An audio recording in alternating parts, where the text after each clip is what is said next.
already mocking you. So you can look small. Yeah. All right. Out-angled. Welcome back to episode 8 of the Brewhouse Podcast. We are now here joined with Join in. we are joined with a 2024 World's Strongest Man and newest Brewhouse athlete, Alec Soukup. Woo! Yeah. Thank you. You want to introduce yourself? Yeah, I'm Alec Soukup. Been lifting for, probably close to a decade now, but I've only been in strongman since 21. So my brother got me into the sport. Done a couple powerlifting meets, and I'll do another one. Mm-hmm. I want the 500 dots. I don't even really know what that means, but It just means you're strong. I just know that's like a It's number an of people elite talk dots. about. Yeah. So Yeah, so World's Strongest Man 2024, what was that like? What's it like now to be the top? honestly, the feeling goes pretty fast because once you're there, all you want is to get back there. Yeah. So I would say once I had that feeling, it was like amazing. Like all your goals that you didn't think you'd ever achieve, you've achieved. Mm-hmm. But then as time passes, if you're a committed but also person with a lot of dedication, how do you not strive to want to just get back there? So that's been me, and that'll be me until I get there again. Yeah. Fair. Yeah, I'm curious, like what is the making of the World's Strongest Man? So how did you even come about to lifting weights, and did you start in high school, or what was that like? Did you play sports?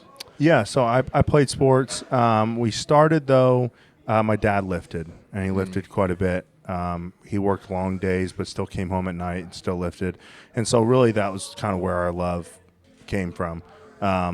Young age, we weren't really that interested, but as you grow older, you kind of pick up on things and then fall in love with it. Yeah. So I'd say from a young age, high school, played high school football. And then from there, it was all about trying to achieve the next thing. So in football, at first, it was trying to get to that D1 school. Got offers to smaller schools, D2s, but it just wasn't in the cards. And I felt like me going there, I'd put my life on hold, so my career and things like that. And then when my brother Seth found strongman, we had both known about it for a long time, but I didn't even know there was weight classes or it was a possibility to start.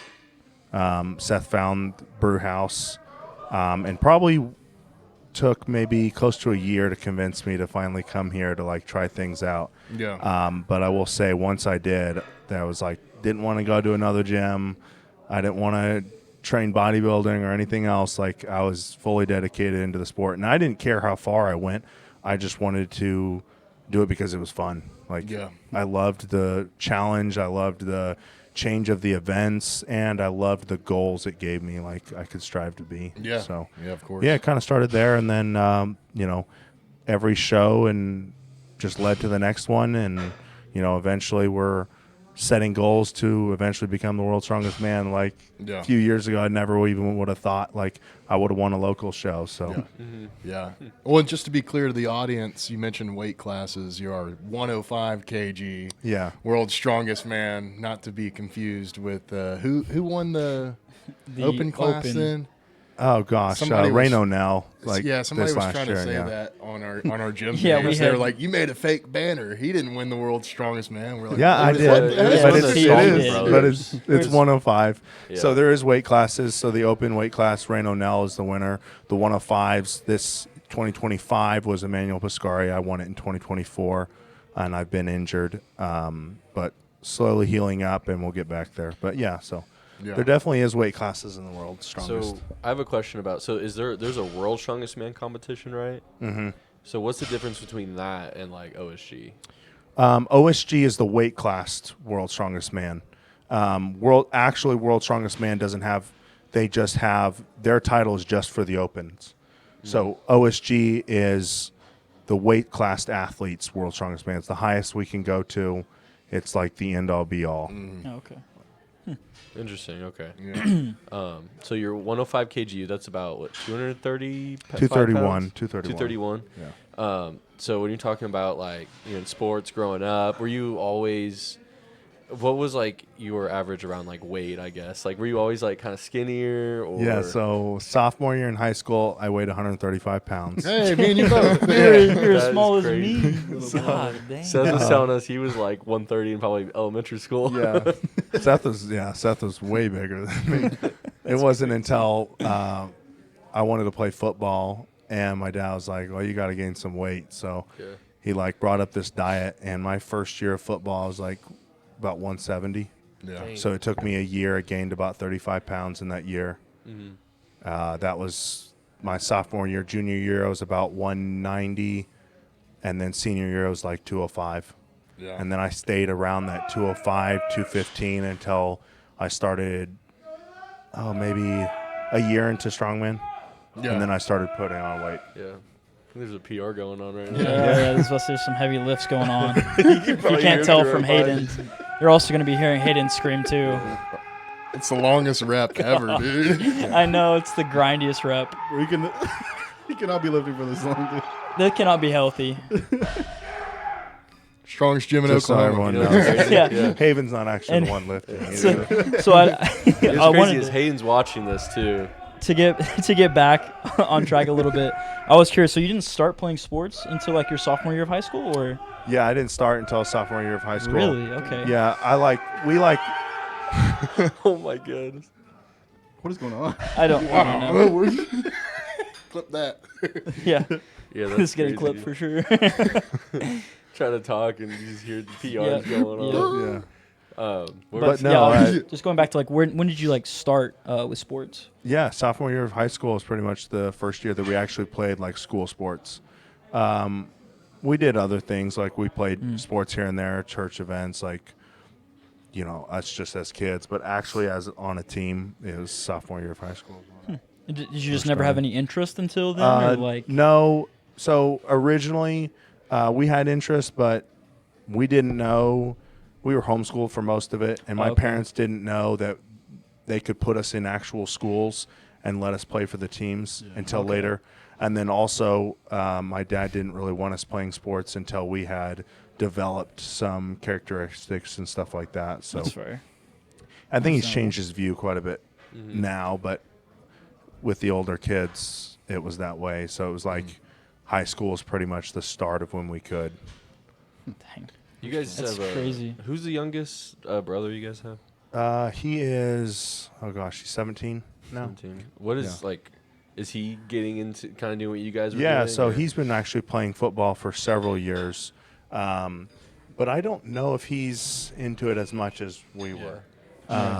He's pretty small. He's like, I think he's a junior or senior this year, and he's still smaller than I was my sophomore year before I started Wow. football. So, You gotta get him in a brew house, I guess. yeah. With And then I have some other brothers, one that goes here that is Speak- enormous. Yeah, was that's gonna what I was gonna say. say- With your weight, you said you were small in high school, and then you played football, beefed up a little bit. But what about now? Because you compete in a weight capped, weight class division. So, do you feel like you would struggle to gain, or are you kind of like having to hold yourself back? No, I have to hold myself back. Yeah. I feel like I could be just on eating what I wanted, probably 260. I sit around 245. Okay. Yeah.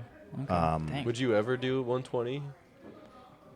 Yeah, I've actually talked about this before because people ask me all the time. Like after I had my year of winning in 2024 and the start of 2025, I went undefeated as a pro and won every single show that I competed in. Flex. But there's still like things I wanted to achieve and things I still Right. wanted to do and whatnot. Different And- meats. Yeah, and people constantly talked about like, well, why don't you go open? Well, for one, and it's not just that easy. Like going from 231 pounds to 330 pounds is like Oh, That's gotta 100 be- pounds. Yeah, it's gotta it's a be lot of weight to put insanely on. hard. Yeah. And there's a lot of like tax that your body's got to pay Oh, yeah. to move to get there. So eventually, I will do something. But I think I think it's falling forward. Yeah, you gotta as you slowly sink into the couch. yeah, you gotta adjust pull it it with you. All right. So you said So you were winning undefeated. You're winning every pro or was it all pro shows or? So what is this? What is this year going to look like for you in 2026? So this year, I want to get healed up. I've had some injuries that have set me back, and I just want to get back into the pro shows. So I'll first do a PSL pro show out in Virginia Beach. How far out is that? That one's in May, Okay. so hopefully I'll be too healed far. up by then. Is that the one you did where you did like deadlift the kegs or something? Is that what you did last time? On the I remember- Yeah. Yeah, okay. 10 events in 2 days. Oh, wow. Gosh, Yeah, dang. all day long. Yeah, it's brutal. Crazy. It's the most brutal show I've done, but yeah, I want to get back there and do that, and eventually I might do a 120 or an open show, but it'll be down the road. I have other goals that I want to achieve first before I put my body through all Yeah. that weight gain. So you were Yes. injured this last year. Tell us a little bit about what happened there. I mean, you win in 2024, and then this last year you kind of missed a season, essentially, right? So 2025, I won PSL in May, and a month and a half later, on the job, I tore my major pec tendon from the bone on my left side. Had 2 or 3 muscle belly tears in my left pec along with that. Had surgery roughly 2 weeks after, and now I have like a 4-inch scar. So man. that's still healing, but honestly, I've come back. It just definitely put some dampers on like weights that you can move and whatnot. And, all that time, instead of getting stronger, you're just trying to rebuild. So trying to rebuild that muscle back to where it was. I remember when that happened. It was crazy because I remember it was when the Thunder won the finals, and you had your police officer and you worked the parade of that whole. It was so hot, people passing out. Yeah. And I remember I remember you messaged me around 4 a.m. when you got there about like the parking or where everyone's gonna be and stuff. And then I come to the gym after that. It's like 5 p.m. I see you coming with Seth, about to work out. I'm like, there's no way you're about to lift after all of that. And then I feel like I guess it's just the exhaustion of just all of that. Yeah, so it happened the day after. So I still came in, lifted that night, and the next day I went into work, and I'm sure I was still dehydrated and whatnot. you want to tell us about what happened at work? Yeah. Okay. Not as cool as most people. So Yeah, let's say it's just it was not- a fight, but it was just that I train part-time for the department. I train new recruits. And we have a drill where it's 2 recruits versus 1 instructor on a ground fight. So you were 2v1ing people. Yeah. Oh, my gosh, dang. Were you winning? I was, but I was getting Until it probably a wasn't. little bit too cocky. Yeah. Had one on the ground, was getting the other one pulled to the ground, and the one on the ground was kind of freaking out, and he got underneath my armpit and trapped this hand, and when he did so, when he pulled up, it ripped it out. So I wonder how scared these guys were when they're like, I have to go against this guy, Yeah, the world's seeing strongest you. man. I can't imagine. I being the destroyed recruit and- myself, I just so. can't imagine tearing his muscle and then Yeah. being like, oh, just think, first of all, they're already in like a position where he's the authority over them. So then they're like, oh crap, I just ruined this guy's not only his pec, but his workout or his strongman career as well. So, When you're fully recovered, you're going to get your vengeance on them. It's also something else that's interesting to mention is like he's also a cop. Like this is Yeah. a scary dude. Yeah, what's 80% of the time, I'm super nice, but yeah. For sure. I always think of like the Ronnie Coleman situation. He was a cop. Yeah, Yeah. he was a cop. oh Are there gosh, people? yeah. So when you're working, is there anyone who's just like visibly just like, why are you so big? Oh yeah, but they'll use that. They'll try to use that against you. So like yeah. to get you either fired up or like to get out of something or just like for whatever reason. Yeah. Like if you're either the smallest guy or the biggest guy there, you're getting picked on. The difference though is if you're the smallest guy, all the stuff they're saying to you is like really hurtful. Yeah. If you're the big guy, it's just to like Hype you up. Yeah. yeah Get or you like to not mess with them. yeah or Trying to something get in your like head. that. I'm sure they call you dumb and Yeah, oh, meathead, yeah. all that. Yeah. Meathead. Yeah, That's what- what I feel about like Muter, because Chris Muter's a cop. Oh, yeah. And he's Yeah. huge Yeah. and British. So I couldn't imagine what people say to him. Man, Having his imagine getting accent arrested doesn't by a help British, though, probably. Yeah, probably Jack doesn't Cobb. help Imagine any. if Chris was like a part of OKC, and then you guys like were working together at some Oh, point. yeah. Dude, I couldn't imagine. Just a bunch of. God, I've these tried to get big-ass him over dudes. several times, but Yeah. I think he likes the spot where he's at now. So. Yeah. Do any of the citizens ever make fun of like the fat cops? Oh yeah. Because think I would they imagine should. they take the most heat. Yeah, I think they should. The donut, too much donut. Trying to imagine trying to chase after somebody, they just Yeah. get out of breath immediately. Yeah, when it comes to like chasing people, because you're fast, you're quick too. Yeah. Because I'm training for strongman, so I couldn't imagine someone trying to run or something, and then they just turn around and see you just like faster than them and like 4 times their size. If it's within a couple minutes, like I have a good chance of catching him. If it's longer than that, I start the weight of also the vest and everything. We have like I think mine's about 25 pounds with Yeah. everything added. So as soon as you start hopping fences, I'm like, after the second one, I'm like, yeah, okay. Yeah, it's Was not gonna- worth it Yeah. I anymore. was gonna ask about that because remember me and you had talked about it, and Seth about how you had hopped the fence to chase a lady down, and like you ended up breaking her. What was it? You broke her arm or something whenever Yeah. you got her. Ribs, arm, shoulder.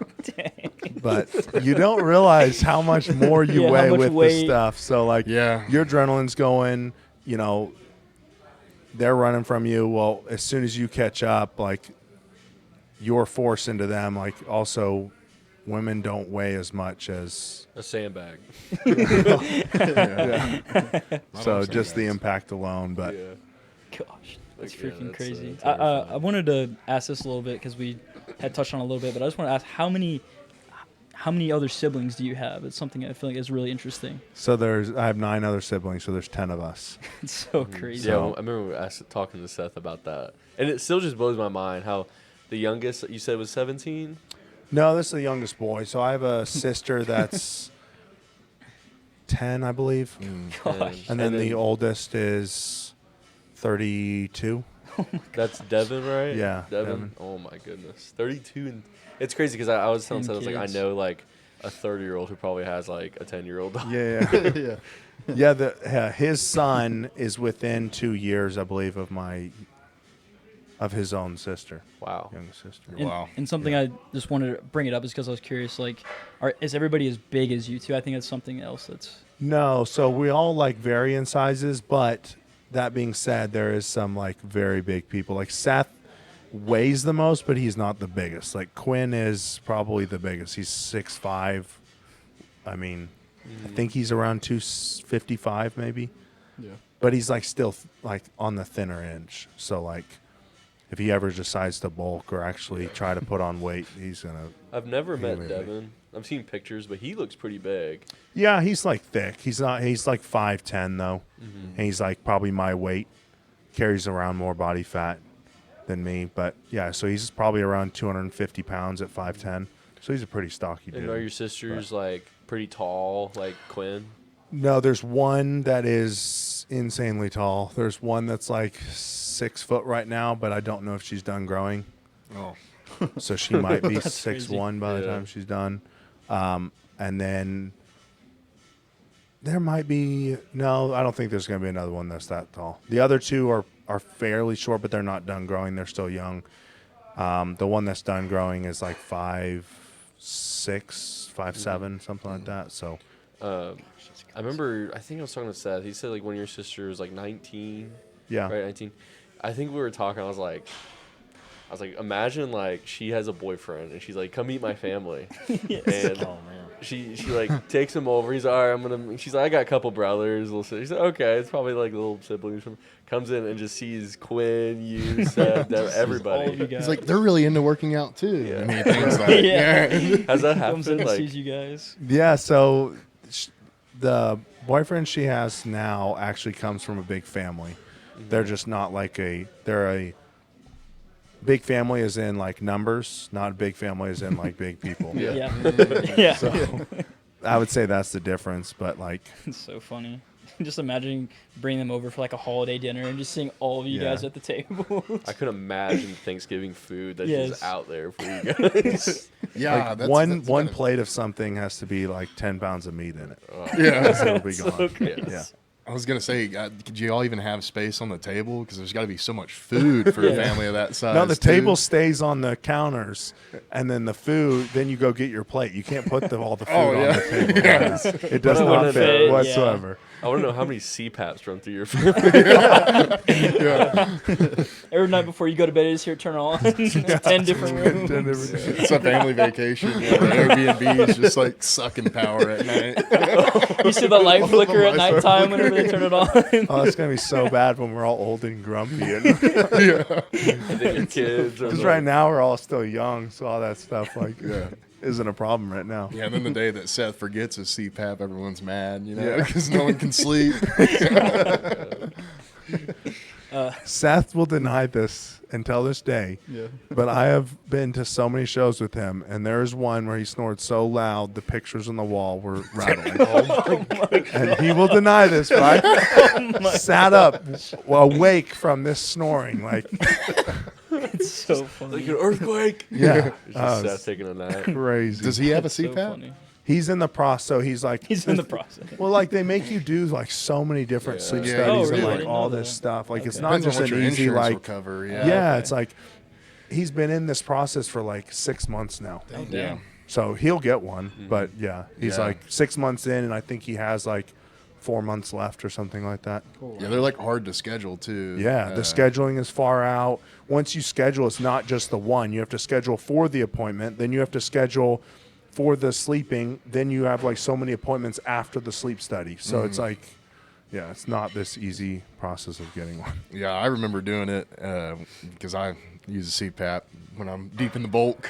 And, Even mass blast time. yeah, I Do you have remember the the nose test, one yeah. or the full face? I do the nostril pillows. So Okay. it's like a little, Yeah. it just goes there. It has one strap. Yeah. Super easy. But yeah, I remember going in though. They like hook you up to 20 different wires, and then they had the mask. And the lady's like, "Yeah, most people just freak out." I was like, "Really?" She's like, "Yeah, most people do not end up doing the CPAP." I'm like, "All right." I was like, "I think I'll be fine," because I knew the gains that were going to come out of it. Like the recovery next level on CPAP. I think Seth's trying to do his at home. I think they have that now. Yeah. I think there's They some way send you to with do all it. the stuff. Yeah. Oh man, it was so uncomfortable there too. Because if you wake up and like have to go pee, they got to come unhook you and all that stuff. Oh, so, gosh. Yeah. Luckily, mine was cool. I had a buddy who said his tech wouldn't let him take any like clothing off or anything, and because I didn't want to wear a shirt, it was so hot in that room. And you have everything hooked up to you all over the place, and all in your head too, all on your head. They put and it's like it looks like sperm that they put in your head. And they stick these little things on, and yeah, it's just weird. But yeah, and then you can get real hot and like nervous. And I had my buddy say that they made him stay fully clothed, and then he was super hot. And then he said he just started panicking at one point because it's hot. He had the CPAP on. He was like, I couldn't breathe. I realized I had all these wires on me. And he said that you have to call him in to come unhook you. You can't just get out of the bed. And he was like saying that he was sitting there. He's like, hello? Hello? And he said the person didn't come for an hour. Oh my and so he was like panicking. He said he was sitting there like, come on, come get me out. And then just eventually started ripping all the wires off, got his stuff, and just left. Oh my gosh. Yeah. It just wasn't even the actual place he thought. He's actually just getting like tortured. Dude, the sleep studies are sketchy. Like they're not fun. It doesn't feel right to just go somewhere. They have like all these fake rooms too. It looks like and then the cameras too in the rooms. It looks creepy. And then you're just hooked up to all these wires. Like I feel like an insane person. Just- Yeah, it feels like you're being tested for all those files that they just dropped. That'll get cut, don't worry. You know, Spencer is going through some Controversies. some controversies right now. So you're Yeah. talking about a CPAP. There's a group of people who also use a CPAP that you hate. They're in denial though that they need any kind of treatment. Yeah, we've been. They probably won't get this far into the podcast. I hope If they if they actually listen to it, They'll be a I'd true be hater. impressed. Yeah, that'd be like a serious True hater. hater. Super fan. Yeah, super fan of like that one. actually. Yeah, now they're the people that would make it to this point would be on the CPAP too. They'd be on the Sitting on their CPAP. They'd be on the insulin. They've got an oxygen tube running to them while they're on their phone. Sound like a bodybuilder. There he is. He said it. My favorite part. It's like, are we talking about? Send that to Joey Swole. It's like, are we talking about overweight people or bodybuilders right now? Because Be they all go better. over that same. What's thing. the Yeah. difference? Yeah, that was there was a lot of people like getting mad at me too. They're like, "You're not so skinny yourself." I'm not You're like, skinny. I I'm don't just- want to be skinny. You're not. I'm not Like, skinny. no. I'm Thank God. I would Not actually fat. take more offense to you calling me skinny Yeah. than that right now. Yeah, I don't want to. I don't want to be skinny. Trying to be big for my Trust me, bodybuilding I was show. skinny for half my life. I don't want to be anymore. Yeah, I don't want to be skinny, but I don't want to be fat. But It's I know funny how to draw the when line. one of the people coming after you made their way to a brew house reel, and then they said like, "Do you allow on quote unquote fat people into your gym?" And I guess they think Spencer runs Instagram. Spencer doesn't even have access, or he doesn't even use the brew house Instagram. And so I respond to it, and I just say, "Well, our average BMI is chronically obese." Yeah, we're so everybody in yeah, here we is- do allow fat people, I guess.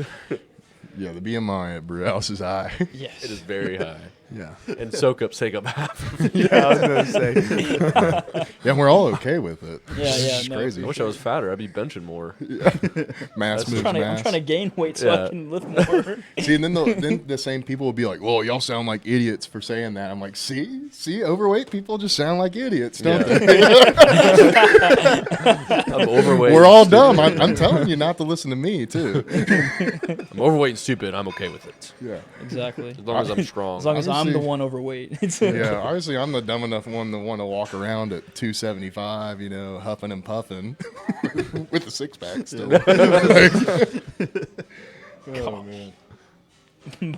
All right. I should have done. See, That'll be the difference between me and when I get to 120 kg and more, I won't have a six pack anymore. Probably. Yeah. do you think that you would go to the open class ever? Just to try it? Yeah, maybe to try it. I Maybe could eventually. imagine. But it's not like something I'm like determined. It's not. I a mean, yeah, goal you have to that I just gain so much weight. I feel like in order to, be good, I it's feel like like 300. Honestly, I'd actual probably do a physical show frame. at like 280 though. I probably would not actually be able to get to the open class. I was gonna And- say, Yeah. imagine you and Seth being like the same weight. Yeah. Yeah. That'd That be would so like crazy. be wild. Yeah. Y'all have a very different shape though. Yes, That's yes. the weird thing. It's, Yeah. yeah, that's one thing that's so interesting about you guys. Like Seth always has much bigger legs, Oh but yes. yeah, your upper body is like way bigger than his. It's Why doesn't His Quinn do legs are the size of my strongman? waist. Quinn, Yeah. the dedication, like he's dedicated to Yeah. other things. Like yeah. honestly, I think he finished his bachelor's and he's gonna go for his master's, Oh wow. Okay. and eventually I think his work will, pay him for it. So, Nice. so I think he has aspirations to do something else like at work. So he's like, he just got married. So I think he just like very determined with other things right He's now. got other fish to fry. Yeah. He sees the commitment you guys do, and Yeah. he's like, I don't know about Well, that. because he's a Soukup. Like he knows that if he dives into it, he's going to want to put everything into that, and he's just not ready to do that. He knows fair. it. So Yeah. You need to get your Imagine. other brothers in here and I your know. sisters in Yeah. here working out. Whole The whole family. family. That'd be Let's have a Soukup Man, workout. there's like 20 people in here. It's like they're all related. yeah, they were all Yeah, They're all the same. It's the whole Soukup family. yeah. Soak up barbell is They crazy. really are gonna think that we're breeding in here. Oh man, That's so funny. we got a super soldier breeding program going on. Why's everyone so jacked and strong? And Yeah. we're It's creating all- it. it's the whole We got a family. strong lineage coming out of Brew House. we got the Soukups, we got the Dellers. We get Hayden and his brother Dude, also. oh my Yeah. god! Someone's gonna walk in. There's gonna be a new Friends. review. And it's like, yeah, I walked in. There's some like breeding tube, like this huge pod in the office. They all kind of look the It's same. just, it's just mini set. They're in there harvesting cells. We started with the CPAP, and now we're here. Yeah. We've developed this down to a Yeah. T. Or something. This is the IPF champion, OSG champion, He's a super soldier. Olympian. He's a cop and he's in the army. Yeah. Yeah, screw doing steroids or anything like that. We can just trade cells. Cell injections. Give me some of your stem cells. Gene splicing. Yeah. Just splice in a little bit of world's strongest man in there. A little bit of top power lifter. So, what's the like anticipation for you like to get into like your next OSG? Because you didn't go to this last one. And you're going to shoot for this year's as well? Yeah, that's the goal. Obviously, goals don't end up happening for whatever reason, but yeah. My drive to do another show and to compete at that level is like very bad. Like my itch is like crazy right now, and like it almost to the point where like healing needs to take top priority. But sometimes I feel like I've pushed it a little bit too hard, and healing now has taken a back step, and so I kind of have to remind myself and rein myself back in. And like I have a good coach that helps with that, and several people that support me, but that's the anticipation is real. Like me wanting to compete again is very much very much up Is there. there a lot of like, is there a lot of anticipation from other people just like waiting to see you compete again? Yeah, you'd be surprised how fast people write you off too.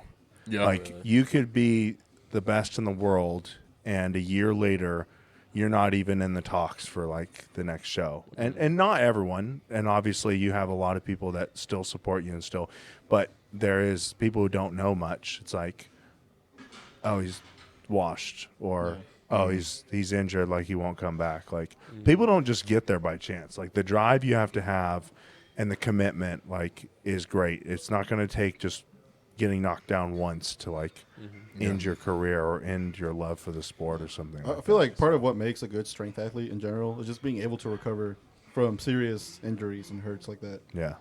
Because I feel like a lot of people, like, they'll tear their pec, tear their quad or something, and they don't want to come back, or they don't recover properly, and they just get stuck in this rut forever. Yeah, how many people do you meet?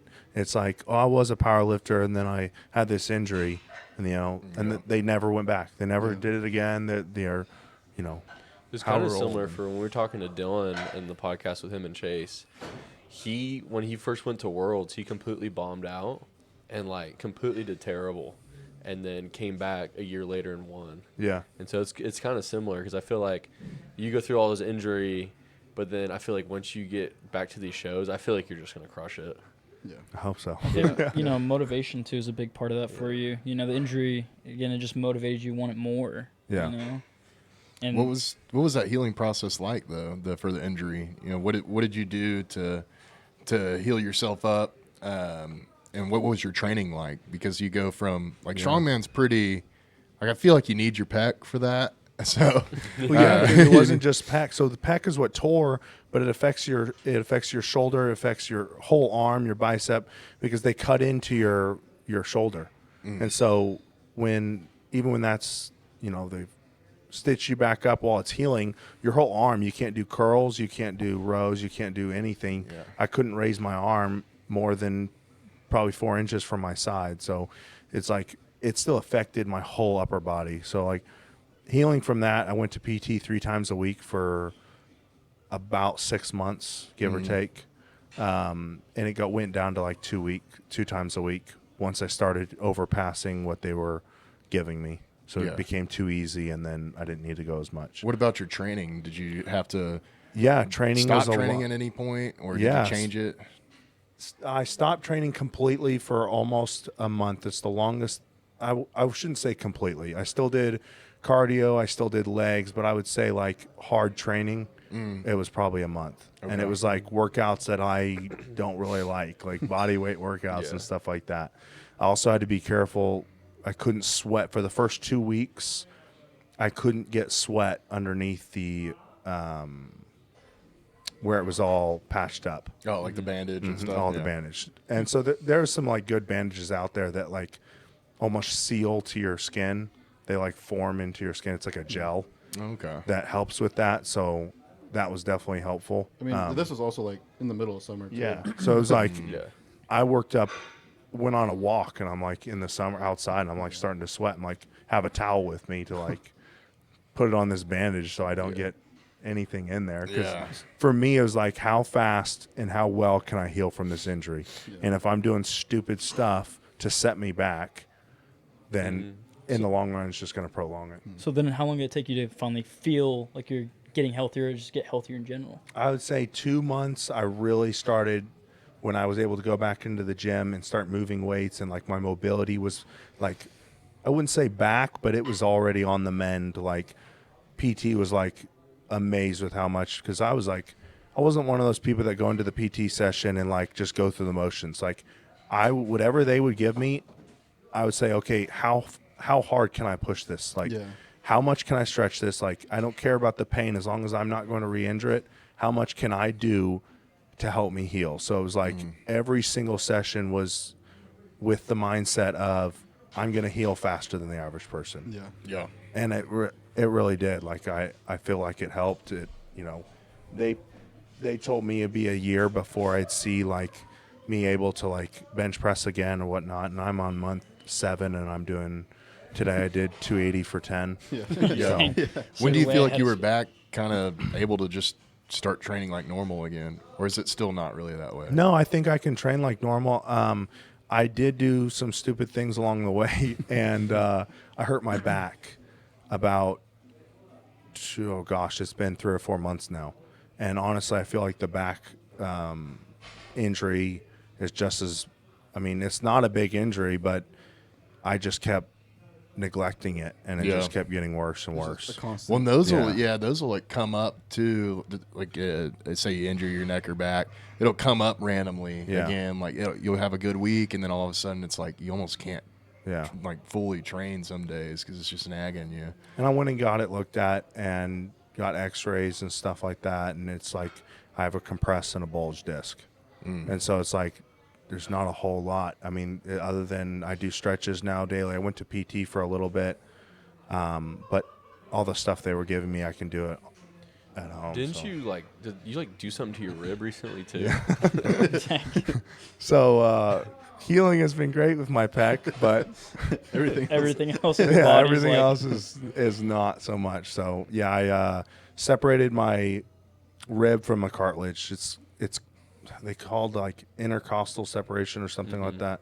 But yeah, it's just one of my ribs. So that one's been healing like pretty fast. Like they gave me like 4 weeks, and I'm already at probably, I would say 75 or 80%. So Dang, that's good. that one's gonna heal up just fine. I think it's hilarious because I knew you're gonna be determined to just get right back into it whenever like the whole pec injury happened. Because I remember once Seth told me here that you got injured, and I remember texting like the day after. I was like, "Hey, sorry about what happened, but like I'm gonna go ahead and gift you some membership time. That way you don't have to worry about payment or whatever." And you're like, "Oh, I'm still probably gonna come in." I was like, "What?" And you're here like one arm, just leg extensions, like doing one arm like kettlebell stuff, and I'm like, "Dang, this dude is going the crazy." strap deadlift. About to see, I remember you doing the deadlift. Definitely with no The arms strap. was wild to see. Yeah, if I had to go back, I would have stayed lighter with the deadlift straps, though. I think that's what gave part of my back injury. I just went too heavy to it. I thought I was going to lose my back strength, when in reality, I probably would not have lost much. Especially since you recovered so quickly. Yeah. Let's say muscle memory is a thing too, so you probably would have got back there so quick. That's Anyway, hilarious. Yeah, do you feel like well, first of all, did you put any of that on social media, like the strap deadlifts and stuff? Yeah, I put some of it out there. Yeah, were people interested in that kind of stuff? Oh, yeah, I had several messages of people like, "Hey, where can I get one of those?" It's like, I don't know that you can. It's just kind of make it. You like, got it from Alfredo, right? Yeah, and Alfredo got it. I can't remember where he got it, but someone just creates. It's just like tie down straps, like thick tie down straps that they've cut and sewn to hold onto a barbell. Yeah, I think you can buy them now, actually. But yeah, do you have a decent following on social media for strongman? for strongman, I wouldn't say it's a good following comparatively. you say like but Thor and Eddie Hall. Well, that's and like yeah, that's what I'm saying. Like compared to like the other guys, I feel I like think I have a couple thousand on Instagram. That's just over. So Yeah, do you feel like that kind of plays into some of what you were talking about with like people kind of writing others out completely, and you think it's based on just like who's kind of hitting the media game well and stuff? 100%. Yeah, whose numbers can they see year round, and who's constantly posting, who's at the high end of their training and whatnot. And when they don't see someone constantly posting or whatnot, then they go. Is with that the something one. you're gonna get into? Is more like social media? Yeah, so this may not be the case, but for everyone, but I do feel like the more people spend on the social media aspect, their drive and attention is not quite 100% in putting in the effort into the work. And maybe that's just strongman, but I see that a lot with my fellow competitors. I see when their social media goes up, they don't, like, I'm talking competitors that were 1 and 2, 3, in the state of the nation or whatnot, and their social media blows up and they spend so much time on this, and you never see them on a podium again. And that's not everyone. I just feel like when my reign or I'm not at my high peak, then that's something maybe I take on a little bit more. But it's not something I'm super focused on right now. Yeah, because I feel like your injury story, your coming back into health and getting back into competing, I feel like people would really just eat that up. Especially, probably would, And just watching you guys, you and Seth work Well, out. yeah, People would the brother tune in to combo. watch that, I feel People like you love- guys just like documenting your, like it could be for social media and also just you guys when you document you and Seth training for these comps together. I feel like that's a little bit different. Yeah. You're not spending so much time on editing and figuring out social Yeah. media, and you're just Right. posting. I feel like then yeah, I would agree with you there. We need Yeah. to. I feel like if you did that and then just like had someone do the editing for you, I think that would be like the perfect setup. Yeah. Yeah, I was telling Seth that he needs to get his wife to run a social media page and just learn how to chop them up real quick. I mean, once you get the editing down, the new kind of wave of social media is that they like the raw stuff more, less editing. Like that, we're going back now to That's like the Sam Sulek effect. yeah. Yeah, I mean, he just Yeah, posted people want an more hour-long just, video. I feel like Yeah. it's easier for people to like attach and relate whenever they can see the more raw, like real, unedited, like real selves. person. Yeah, they just want to see you for you, and that's pretty much it. So I feel like that's kind of easier to do now. So being able to just pull out your phone and ramble about something related to strongman that most people would relate to, or do a hot take and see what happens. But, Yeah. Attention talk is about- attention, though. Yeah, that's the Yeah. key. Yeah. Talk about these type of people. Yeah. yeah. Just mention them, and you'll get a lot of publicity. But yeah, and then the workouts and stuff too, and even some of the banter and everything, the brotherly banter. I feel like people would just eat that up. Oh yeah. And then just steal the name if it's not being actively used yet. World's Strongest Brothers. Yeah. How are we gonna prove it? Yeah. I think the Stallman will for sure. Stallman's. I'll say the Stallman. Are they claiming it yet? Yeah, oh, yeah. Yeah. Oh, they are. Okay. Yeah, Well, they- then, I then, mean, then they've you'll have actually to find won. something else. This guy's But- gonna be in the comments, be like, "They're not the world's strongest brothers. The Stallman's the world's strongest brothers." Yeah, it's gonna be like that. The USA strongest brothers is what they could do. Yeah. Strongest brothers Yeah. in America. I mean, it's true. A Yeah. while back, someone had a post, and like other people were trying to find brothers, and they would like tag them or something, and then the brothers would like get on there, and it's like, well, come to Brewhouse, like we'll create this challenge or whatever, and like, and no one would ever take us up on it. So, Wow. I wouldn't dare.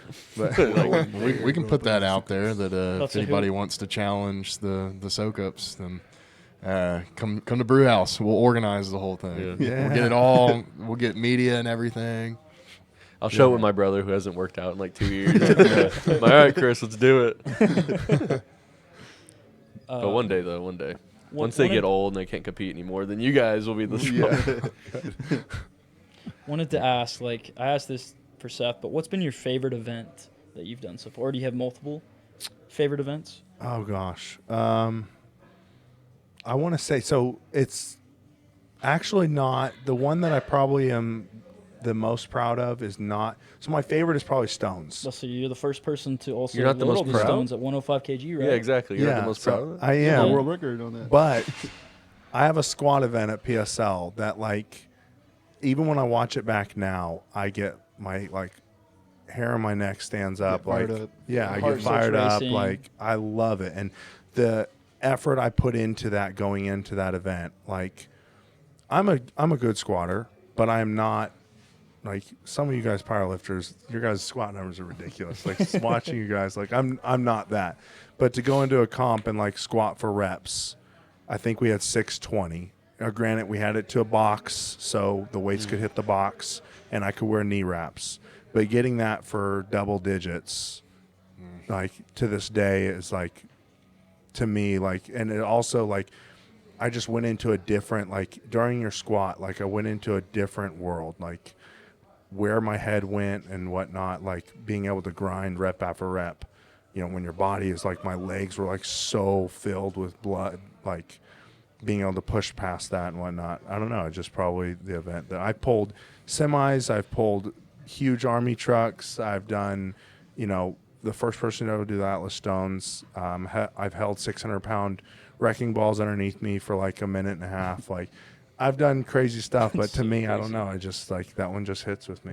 So it was 620 for how many Yeah. reps did you get? I got it for 13. 13. That's crazy. Yeah. I remember seeing you training in here for that, and you had like sunglasses on, Yeah. and like everyone was like screaming at you, and it just reminded me of that viral like Larry Wheels video of like Thor deadlifting. Like, that's literally how I felt. yeah. I was like, this is the most testosterone video Everybody's just behind I've you ever just seen. I thought that screaming. video was sick. So the sunglasses was actually, there was actually a point to that because we competed on the beach in the summer outside. And so the thought process was, you know, I do Training how not you're gonna want be. my, like, get imbalanced from sunlight either off the tarmac or wherever we were to bother me during the squat. So I started training in sunglasses. I did my overhead in sunglasses too. It actually like helped out because we pressed and squatted like right in the sun. I mean, it sounds crazy, but it's kind of like just goes back to any lifting. It's just practice what you do Yeah. and how you are on meet day. I Yep. mean, that's dang. I loved watching because I watched that live stream of you competing. Yeah. And I would like go back to it. And when I saw you, you guys were all like warming up. I was like, this is the most dude thing I've ever seen. There's a bunch of guys. It's the keg deadlift. A bunch of dudes with sunglasses, Jack, just standing around this platform. And one guy would go up and hit it. Go back. The other guy would come up, just kind of hit it. And I was like, damn, this is so cool. Just with the beach in the background. I was like, this is badass. It was cool. They had that boardwalk. I don't know what you call it. Or it was like 3 miles long. But anyway, you had so many people, like tourists and stuff there, man, and yeah. they were able to stop and like view and just watch like this strongman just working That out in the sounds so sand. cool. That'd be so sick just walking on the big dock, dudes. watching it happen, watching you guys just lift heavy weights. Yeah. Just make you say, hell yeah. Where was it at again? Virginia Beach. Oh, Virginia That's- Beach. Yeah. That's Like so cool. the beach there is like amazing. They take care of it every single night. So you wake up in the morning and like no one's walked on it. Like it's like 100 feet long from the boardwalk to the beach of just like this cleared sand that they've ran over with their trucks or whatnot. This is the same place that you'll go to again? Yeah, they Okay, said cool. they just confirmed that it's going to go back to the same place. So. Heck yeah. I got to go out there and see Virginia Beach once. It was when I was in college in Lynchburg, Virginia. I had a buddy whose girlfriend was like Old Dominion or something. It was one of those colleges out there, and Okay. and so he had to go break up with her, and he didn't want to go by himself. And so we went and drove and broke up with her. But then she was like, "Yo, well, you guys can stay at my parents' beach house." Sweet. Before you drive back. And I was like, you just broke up with her and she's letting us stay at their beach house? He's like, yeah. I was like, all right. So we went and stayed there. There's just you walking, just Yeah, but yeah, we went and stayed there, and then we sat out on the beach, and you know, you're not supposed to do any kind of like tobacco or alcohol or anything when you're at Liberty University, which is where we were. And he's all stressed out, so we smoked cigars on the beach. Oh, Felt like nice. rebels, you know, like, oh yeah, we're away from campus, you know, out on the beach smoking cigars. It was a good time to like step back and be like, oh, I'm in see the a real couple- world again. you just see a couple of lasers just go up to your chest or you puff and you're like, oh. It's just Jerry Falwell. He was the what do you call it, the dean or whatever at the time. I don't think he is anymore, but he was catching some heat back then when I was there. That was 2018, so mid Trump's first term, and he was a big pusher of all the Trump stuff back then. So yeah, a real interesting time to be at Liberty, that's for sure. I got a question for all you guys. Yeah. So, would you say that when you guys train, you push harder if there is not just a goal, but like I guess you could say goal, but something in the near future that you're trying to beat or hit or strive for, or like your goal has a timer on it, so let's say a show or something like that? Or would you guys say the off season is where you guys get more of your gains, or like determination, or you're more dialed in?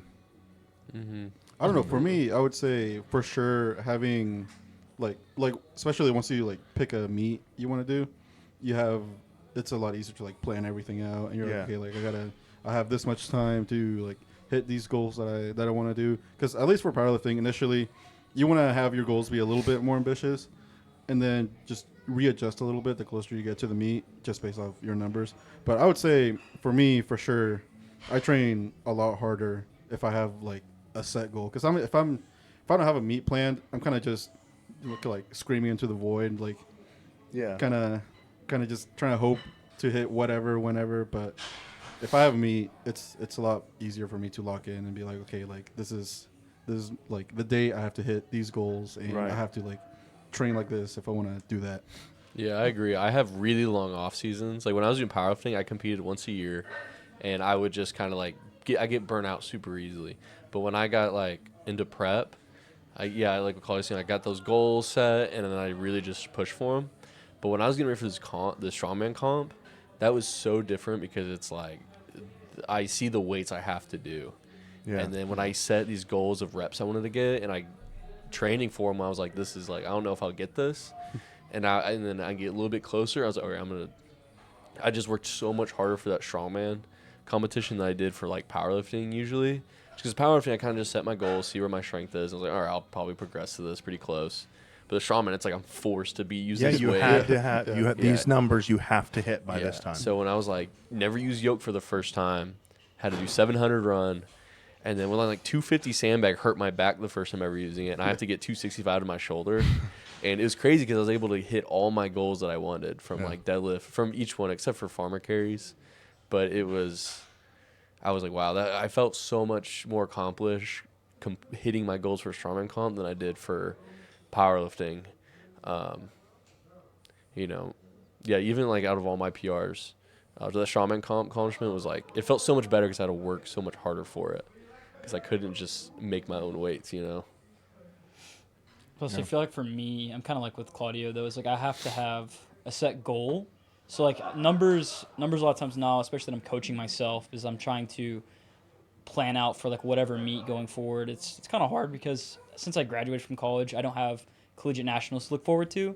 I have nationals like raw nats to something to think about. So I have to hit an even bigger total.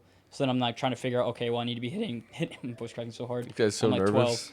12. But like hitting certain numbers is like what I want, like I need to hit whatever, like 675 kg by September, whatever meet that I have. So like, I think just motivating myself by having set goal numbers is important. Like for the end of the block, I want to deadlift 600 for a double, squat 575 hopefully, and then like maybe bench 305 to maybe 315 for 4. So it's just like finding numbers and like pushing myself helps me way more because I know I have such a big mental battle in my head if I don't have certain numbers set to where we'll just come in and train for like no reason essentially.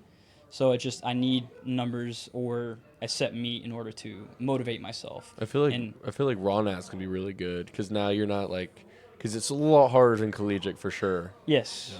But now you have raw nats. I feel like that's really gonna push you to be like, I gotta like lock in and get. 100%. I mean, I'm also the heaviest I've ever been weight-wise, so it's kind of crazy to be in a new weight class for the first time in 4 years.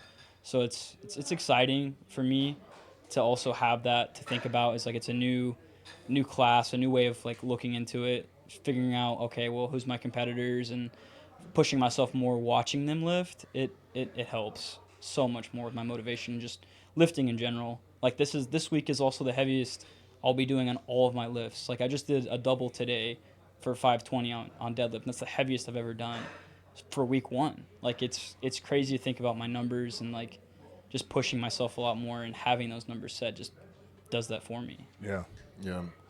And bodybuilding, focusing on training in the off season is a lot easier, I feel like, because once you get into prep, you're just so miserable at some point that it's like the food aspect is really important, and the diet. So you're more focused on succeeding at that.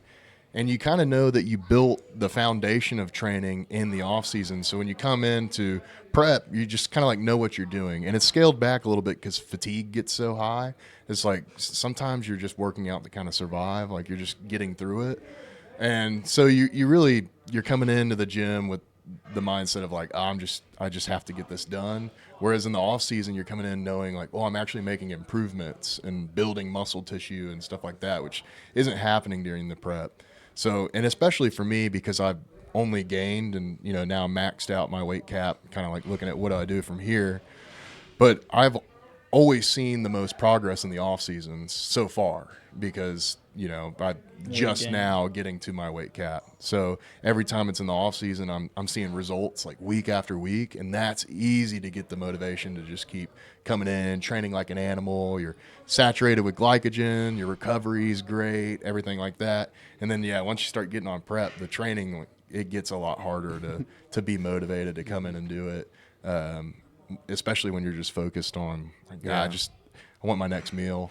The training for me, like the one way I kept training really like interesting and exciting to do that was that's when I got my carbs. So I would get like some kind of taste of a sugar or whatever, whether that was orange juice or a little bit of cream of rice or something. But that was when I would get my carbs for the day. So that was when I was most excited. It's interesting hearing the opposite. Like it's almost the opposite. Like you get in all your work and a lot of your time to build pretty much in the off season versus like hearing all of you guys, and I'm the same way. It's like typically for a show is when I put on the most and I'm able to do the most, and it's like push your body the most. But we're also different with food has a huge part to play in this, whereas your food cuts back then, and typically my food ramps up. Going into our peaks are very different. Like y'all load like how much more it's pretty much what I would do in a bulk. It's like how far can I take it healthily to like pump in the food, saturate the glycogen, the most power I can get out of my muscle tissue. And then because strength or building muscle builds strength, they kind of go hand in hand. But and then prep, it's just you don't have the glycogen there anymore. You don't have the calorie surplus to be able to really do anything with it. So it's you just slowly get weaker and really then it just becomes more of a mental thing. It's like, can you keep yourself coming in and doing it? I think that's why most people quit their preps. And I would say most people don't ever make it to the stage to begin with in bodybuilding. And most people also don't come conditioned enough to the stage in bodybuilding at the regional level. So you just think about like how tough that period actually is. And it's because people think they're going to be seeing results and you get leaner and leaner, but it also kind of looks really slow too. Because if you're in a correct shape to start a bodybuilding prep, you should already be pretty lean. And so you're spending like this long 3-4 month period getting leaner and leaner, but you're getting flatter and flatter. So your muscles are shrinking too. And you have this like kind of deception of that you're kind of going backwards. And so it's a mental kind of just craziness in a bodybuilding prep. So very, very different peak, because then what I would do is weigh in at basically like my lowest and then saturate like last minute, knowing, and it's going to make me feel really good too. That moment before the show when you're just super depleted, trying to hit poses, you can't even feel the muscle contracting. It's just ridiculous. And then you carb up and you just feel, it feels perfect. Your muscles are contracting super hard and everything. But I also feel like, I don't know if this is true, but that moment, like when you're carved up right before the stage, I could hit a bench press and just completely tear both pecs. So it's a completely different peak for sure than like a powerlifting or a strongman. That looks so good, but please do not touch me. But I feel like you guys, when y'all are peaked for your competitions, you're like in the best shape possible for that event. Like you're most injury not prone, I guess, or however you would say that. I mean, I think you're right. Exactly. It's like you're just preparing your body to not get injured is essentially the whole point. You're not lifting heavier weights, perform at the best. Yes. So I'd be curious to hear the perspective from like a track and field athlete or something like that, before someone that also does events not as regularly as say like football or something. What would training leading into that look like compared to the period of time when they're off? I feel like no matter what sport, though, they're going to have a part of their season where it's the hardest to come in and train. Like for us, it's the off season. Like for me, I don't get very little motivation out of just coming in here and just like, yeah, I'm disciplined and I'm going to come in, but the motivation really isn't as much there. Yeah. versus like Gaining prep. like general strength Yeah. versus like I need to press this log for this many reps and for this much weight. Well, that's what makes the difference between, the top level competitors like yourself and others is that off season. Yeah. Yeah. Are you going to be disciplined and consistent enough to come in knowing that, you're not going to make the most progress, but it really does make the difference between like your last prep and this prep is what did you do in between? Yeah. And like Hayden's about to say. doing No, go ahead. doing things. Maybe I'll wait till he's done. Hayden's about to squat 600, I think. Hayden, you're watching this. You better. Yeah, you better. We're listening You better right now. hit this. We've stopped this whole podcast so you can squat. Maybe that was his last warm up because that was kind of easy. It sounded like he's doing it. I coached that guy, by the way. Evil character. It's evil Mexican. We should Friggin' maniac. we should talk about like because we're all kind of I guess prepping for something. Yeah. We should all kind of just talk about what we're prepping for as well. Because you got was it P? So you want to go first and talk about your prep? PSL? Yeah. PSL. So not in prep completely yet. The events did come out, but I'm still trying to heal. So so for now, I'm just gonna keep healing, and then Did he expect hit his that squat one. like 5 minutes Yeah, ago? he's been done hope squatting all a those while people that ago. were talking trash on my reel come and watch this podcast Yes. and hear all that. They're gonna be, Just- that's the craziest gym ever. They're killing people in there. They're killing fat people. We're all literally talking Oh, about how so we like are fat too, what we eat, how we're bulking. Okay, continue. I was just saying I'm mainly focused on healing right now, and then I'll really dial it in and start working on the prep of the events. Yeah. Have they Once I'm released like healed, what but- events they were? Yeah, but They're gonna be.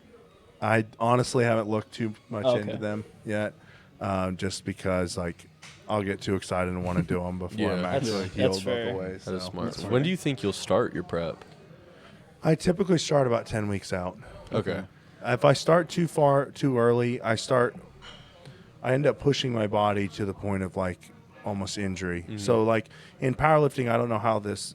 Like you guys have the same 3 events, right? In Yes. every It show, never- there's never no changes. variables. It's like Well, there is variables because I mean they could change like different commands like are different in different federations. yeah, that's fair. And also like if I were to switch to But- PA, I'd have to worry about like my elbow depth or like But something for the like most that. part, the movement is the same. But the no movement matter is what. yes, of course, movement's still the same, but like there's some rules in different. I guess I federations kind that are of different. was getting at like your body in prep is kind of regulated to Right. no squat, bench, deadlift. Right. Yes. I mean, Um, your whole point is like you're figuring out. Okay. Well, I need to get one intensity is like the most important part of powerlifting and recovery. Right. It's like figuring out. Okay. Well, one day I can push super hard. The Yeah. next day you're not going to be able to on whatever. Right. Say your bench press is super hard. The next day you can't just go super hard again. Right. Like your body just wouldn't be able to recover. Because for powerlifters, 99% of the training will be like RP 7, maybe like 7.5 to 6.5, and you just kind of coast there the entire time. And at least for me personally, like I really only hit true like RP 9 singles, maybe like twice, maybe 3 times a year. So I'm sure it's kind of similar to you, like where if you do an event for too long, you start just accumulating too Yeah. much wear and tear, and you just end up coming into the meet like just kind of burnt out a little bit. I'm sure. And there's too many events. Like this one coming up, I have 10 events to worry about. It's Yeah. I can't really train realistically 10 events every single week. It's not realistic for Wouldn't have time, the but time, also yeah. your body. You can't take it. Like your body gets too beat up too fast, and so you kind of have to prioritize and figure out which ones I need more work on, which ones do I need steady work on, and which ones can I give up maybe every other week or something like that, or just go light, every other week, stuff like that. So that's kind of why I like the 10 weeks. It just gives me enough time to prep for them, but also enough time, not too much time to get injured or my body too broken down to where I can't even compete. So then you only prep for 10 weeks, is that what you said then? That's it? Wow, every time? Or The most I've done is 12. The least I've done is 5. So I'm about to get in the most difficult prep of my life doing the strongman nationals. Oh, so you're gonna do it? How many Yeah. weeks? I how did many not weeks out know are you? that. Hell yeah. Awesome. How many what? How many weeks out are you? Well, it's in August, so Okay, I'm not so even quite a really ways. caring That about many. it Like yet. 25 or something. Yeah. Whatever that is. So, but I mean, it's whenever they release their events, I'll look over. But I'm mostly just gonna get really good at EMOMs, just really focus my cardio. But yeah, it's a 2-day event, 2-day competition. My first time ever doing that. First time ever going out of state for a competition. And it's going to be insanely difficult. Isn't it supposed to be like my weight class, 120? So isn't it like 30 guys or something like that usually? Typically, there's around 30 guys, depending on the year. So, like in 23, when I went, nationals was huge. The classes were enormous. The next year after that, it dropped to like half the numbers. So it just varies. Like, but yeah, you're gonna have around that anywhere from 20 to 30 plus guys. And I know that I obviously won't do top, but like my goal is to just like do as best as I possibly can. Yeah. And whatever these numbers are, like I'm determined to like hit them and then just set myself a goal again. But like I know it's gonna be pretty brutal because the Soukup Showdown was difficult to train for. It was my first time. But like this, I'm getting stronger, I'm getting better, which is gonna make it even harder because now I'm gonna like, you know, I don't have to worry about learning too much technically unless just it's an gonna event be I've about never getting done. But stronger, now yeah. it's just, because I'm learning. I mean, to be cautious, I'm learning circus dumbbell. See, that's the getting one better at event that I log. would tell you if you're not training, which you already are. Yeah, So. and it's getting a lot better. Yeah. This last Saturday, Yoder was here and he kind of gave me some advice that helped a lot. It made 130 like move like it was nothing. So I can definitely get to the Nice. 170s hopefully. Is that one of the hardest events to learn how to do if you're not training it? Yeah, I think technically it's Yeah. the most difficult. My of first- all. my wasn't first a big day, fan of dude. circus dumbbell. My first day, I was like, how do I hold this without like, because I'm trying to hold it up and it's like slipping, sliding. Oh, yeah. It's all over my shoulder. And now I'm like really tucked, elbows under it, pinning my head again. It's like very like shot put, like everyone's saying. Very similar to shot put, which I've done. Yeah. But it's still just such a thick handle. But I mean, now I'm excited to see what I can do now after like the advice from Seth and Yoder. Because now it's, you know, I'm excited. And log is going up. Sandbags are getting better. The only thing is my grip. I've got to get better at grip, and I Yeah. do not want to do it, but I have That to. one's not so much a technical. That's just, I mean, there's tons of things you can do for grip, and unfortunately, it's all boring. Yeah. Where's But- your national meet going to be at? It's in Texas. Oh, it's I'm in not Texas, exactly okay. sure where. Oh, Like sweet. Arlington I'll be there. or- Yeah, so yeah, I'll hopefully be able to go to Yeah, it. yeah. So it'll be. I'm excited. I'm They're excited. typically 2 days. Yes. Yeah. Which would be fine. I mean, I know that everyone else will be miserable with me. Oh, yeah. But I'm excited. I'm just excited to see how far I can push strongman at like a natural level.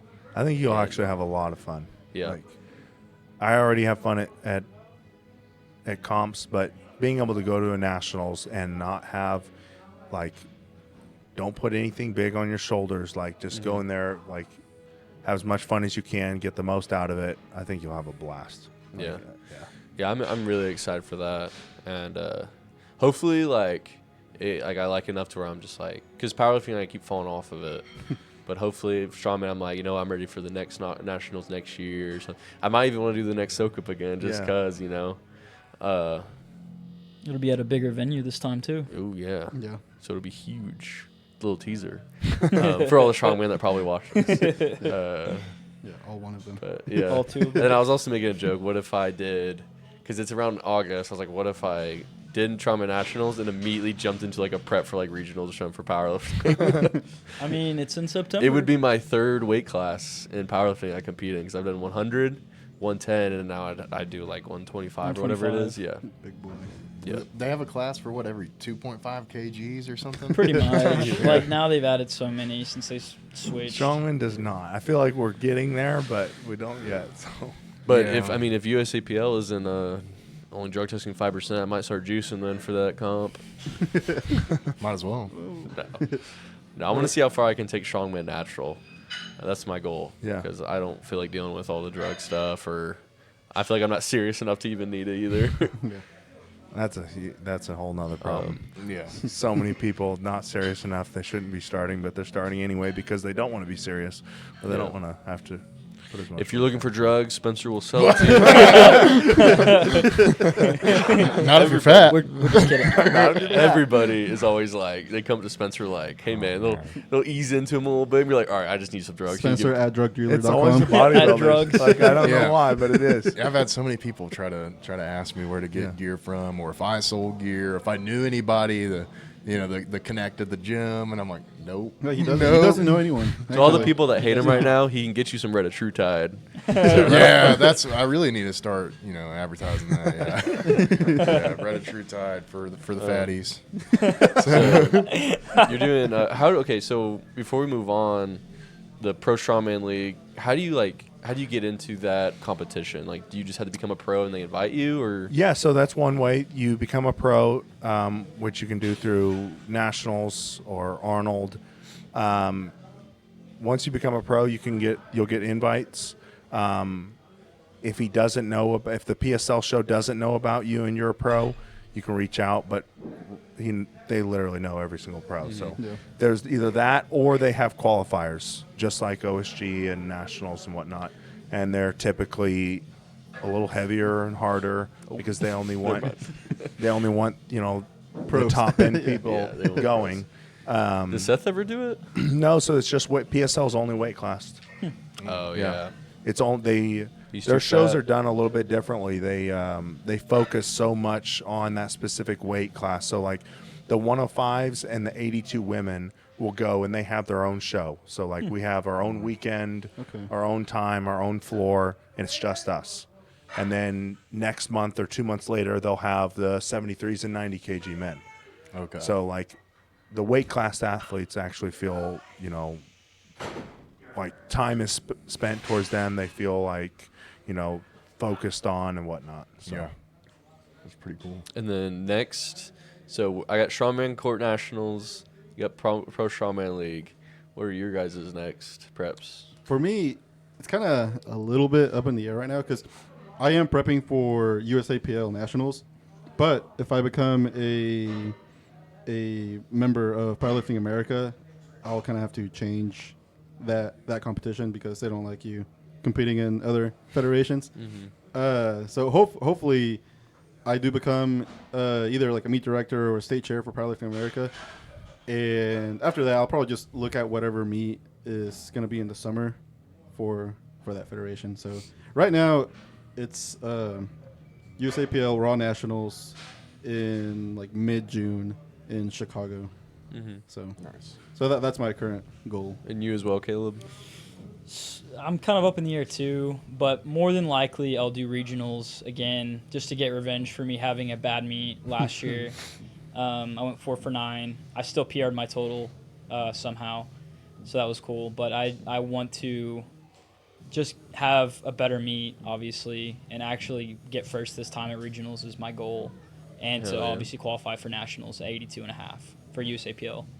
So Nice. And you So we got didn't your get to see first Spencer, yeah. national. Yeah, I got NPC Nationals in about 10 months, so I got to start getting ready for that now. I need to get back up to weight because I've been taking a little bit of time to just relax and not eat so much food. Not and be so fat. Yeah, yeah. not have a CPAP. Yeah, not need to feel the burdens that's of being like necessary. a fat person. But in order to focus when it's actually time to go, you got to have some time.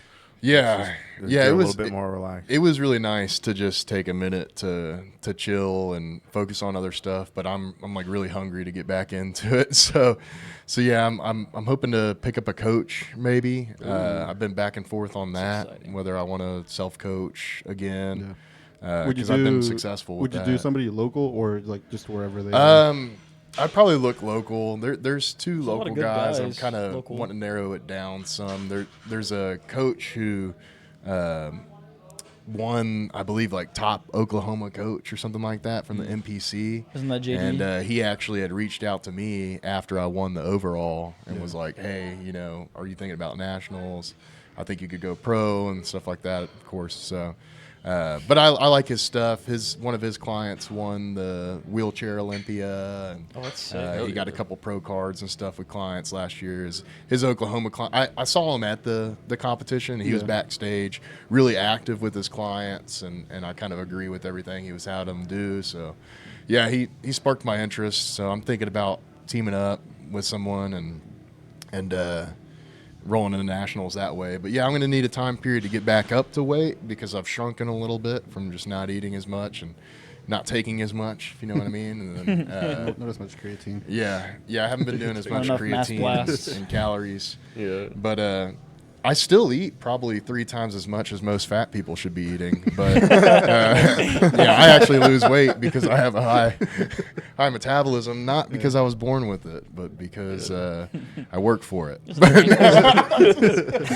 throw a bunch of hidden jabs in. I'm excited to see you like back into like bodybuilding prep and Yeah. bulking again. We'll get all huge again. We'll do some videos with the power lifters, and then I'm hoping to look pretty wicked. I figured out like one of the things that I really didn't like from my last show, even though I won the overall, I still thought my legs needed to look bigger. But one of the things I also realized is I posed them completely wrong in a way.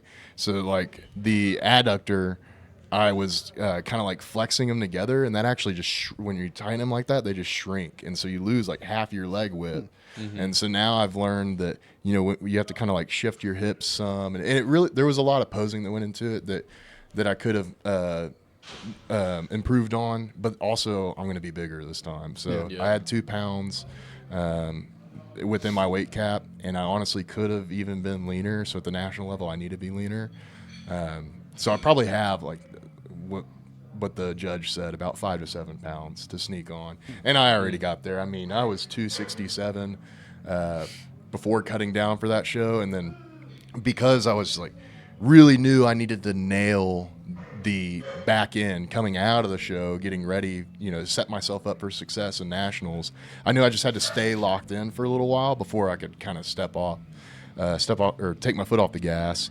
And yeah, I bulked up to 275 like it was nobody's business, and still veins everywhere, and like my like waist expanded some from the food volume, but I still had abs kind of poking out, crazy. turtle shell. You just got big so fast after your meet. I was like, Yeah. holy shit. Big old fat head and everything. And so being able to cut down from that, I think if I can get back up to that really easily in a matter of like a month or two, probably, honestly, and then maybe make a couple gains on top of that. But I think I'm kind of done. Like it's compete there. I got to get my pro card. That would give me 10 pounds if I got my pro card. But if I can't get my pro card at that weight, I'm going to have to go up into open class bodybuilding or How big would something you else to would you do. get in the off season for open class? 300 plus. Yeah. That's insane. Something It's still 300 plus probably with lean. abs. Yeah, Yeah. it's still No, lean. yeah, 15% body fat or less, and over 300 at 6 foot. Something I thought was really interesting too, that all of us, like all 4 of us are gym owners, but we're all striving to be at a national level. I was just about more to plus. say I that. thought that was so interesting. That we're all sure we own this gym, but we're also training ourselves just like everybody else in the gym, like wanting to get to the highest level and be the best. I think know? it's awesome. I need one of you guys It to do, shows. to do CrossFit. So we have the bodybuilder nationals, strongman nationals, powerlifter nationals. Well, screw CrossFit, it's the High High Rocks Rocks now. Nationals. Yeah, that's yeah. Is that what it is? I have no Down in idea about Dallas? any of that. Yeah. That's the one to do. Yeah, we'll do that, and we'll start having CrossFit events in here, and just charge everybody like $40,000. Maybe one day we did a OKC Strength Expo, Yeah. and we had That's not all a bad of them. idea, honestly, Yeah. to host. I really have think all the three. Okie Sports Fest would be insane, hosted by Sports Brewhouse Fest. Barbell. God, that would be crazy to set up. That's crazy. We just gotta that get would be O- my ultimate goal. If anyone knows anyone who owns OG&E, please let us Because I mean, know. honestly, Yeah. like we have a really good, like Oklahoma in general has a really good CrossFit scene. Like I'm sure High Rocks too. Our strongmen are world class. We have so many good powerlifters also. Yeah. We Our just need you to win the bodybuilders. Olympia. Yeah. I Yeah, feel like that would help. it could be very solid if we did. And it's, I mean, Oklahoma is centralized, so it'd be very easy. I feel like to get people to come here. That's true. And OKC Yeah. is center of Oklahoma. I really like the idea of basing kind of like our whole brand off of that, because even thinking about how funny it is that some of my reels blow up and like people get offended about being fat and coming onto the page and commenting like, "Oh, I'm going to bring your gym down" and stuff like that. And I'm like, well, You got nowhere to go. our whole environment here is competitive, and like you have a ownership team full of people who are actively competing in strength sports. You have a gym full of people who are actively competing in strength sports. It's like, yeah, we're not a normal gym. I'm sorry, but you're not going to shut us down by saying that, you know, we're not a positivity gym, that's for sure. We're competitive. We're a hardcore gym. Yes. You know, it's a warehouse. It's scary. The music's loud and people grunt.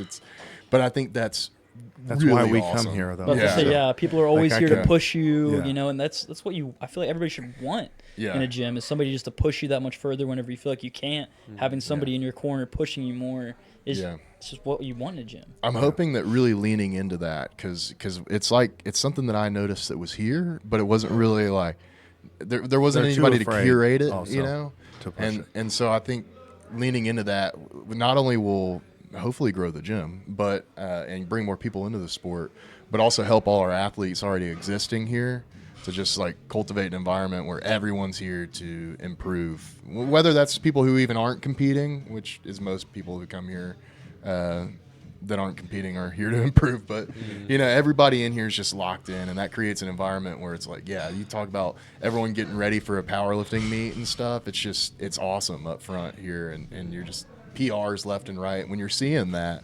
everybody's just hitting it. You just naturally do it too. You're just locked in. So yeah, I'm hoping that's the environment that continues to cultivate here. And I think we're heading in the right direction. But unfortunately, we have to shut down the Instagram because Monica said our content is gay. Oh, It hurt my Little feelings. did you know. Yeah, little do you know. I wanted to ask one other thing too that I've been trying to ask everybody is if there's anything in the gym, that a piece of equipment or something you'd want, what would it be? Like added to the gym. Shoot, honestly, you guys have done. I'm not just like blowing smoke over here. I mean, I'll take it, you know, keep, you know. But He's like everything. Blaze He knew us. everything. but you guys honestly have like when we've needed something, you guys have been able to provide it. Like even tonight, you know, Seth with the axle, the last straight axle bar, and Seth bends the hell out of it. And honestly, the equipment part shouldn't of be it. breaking.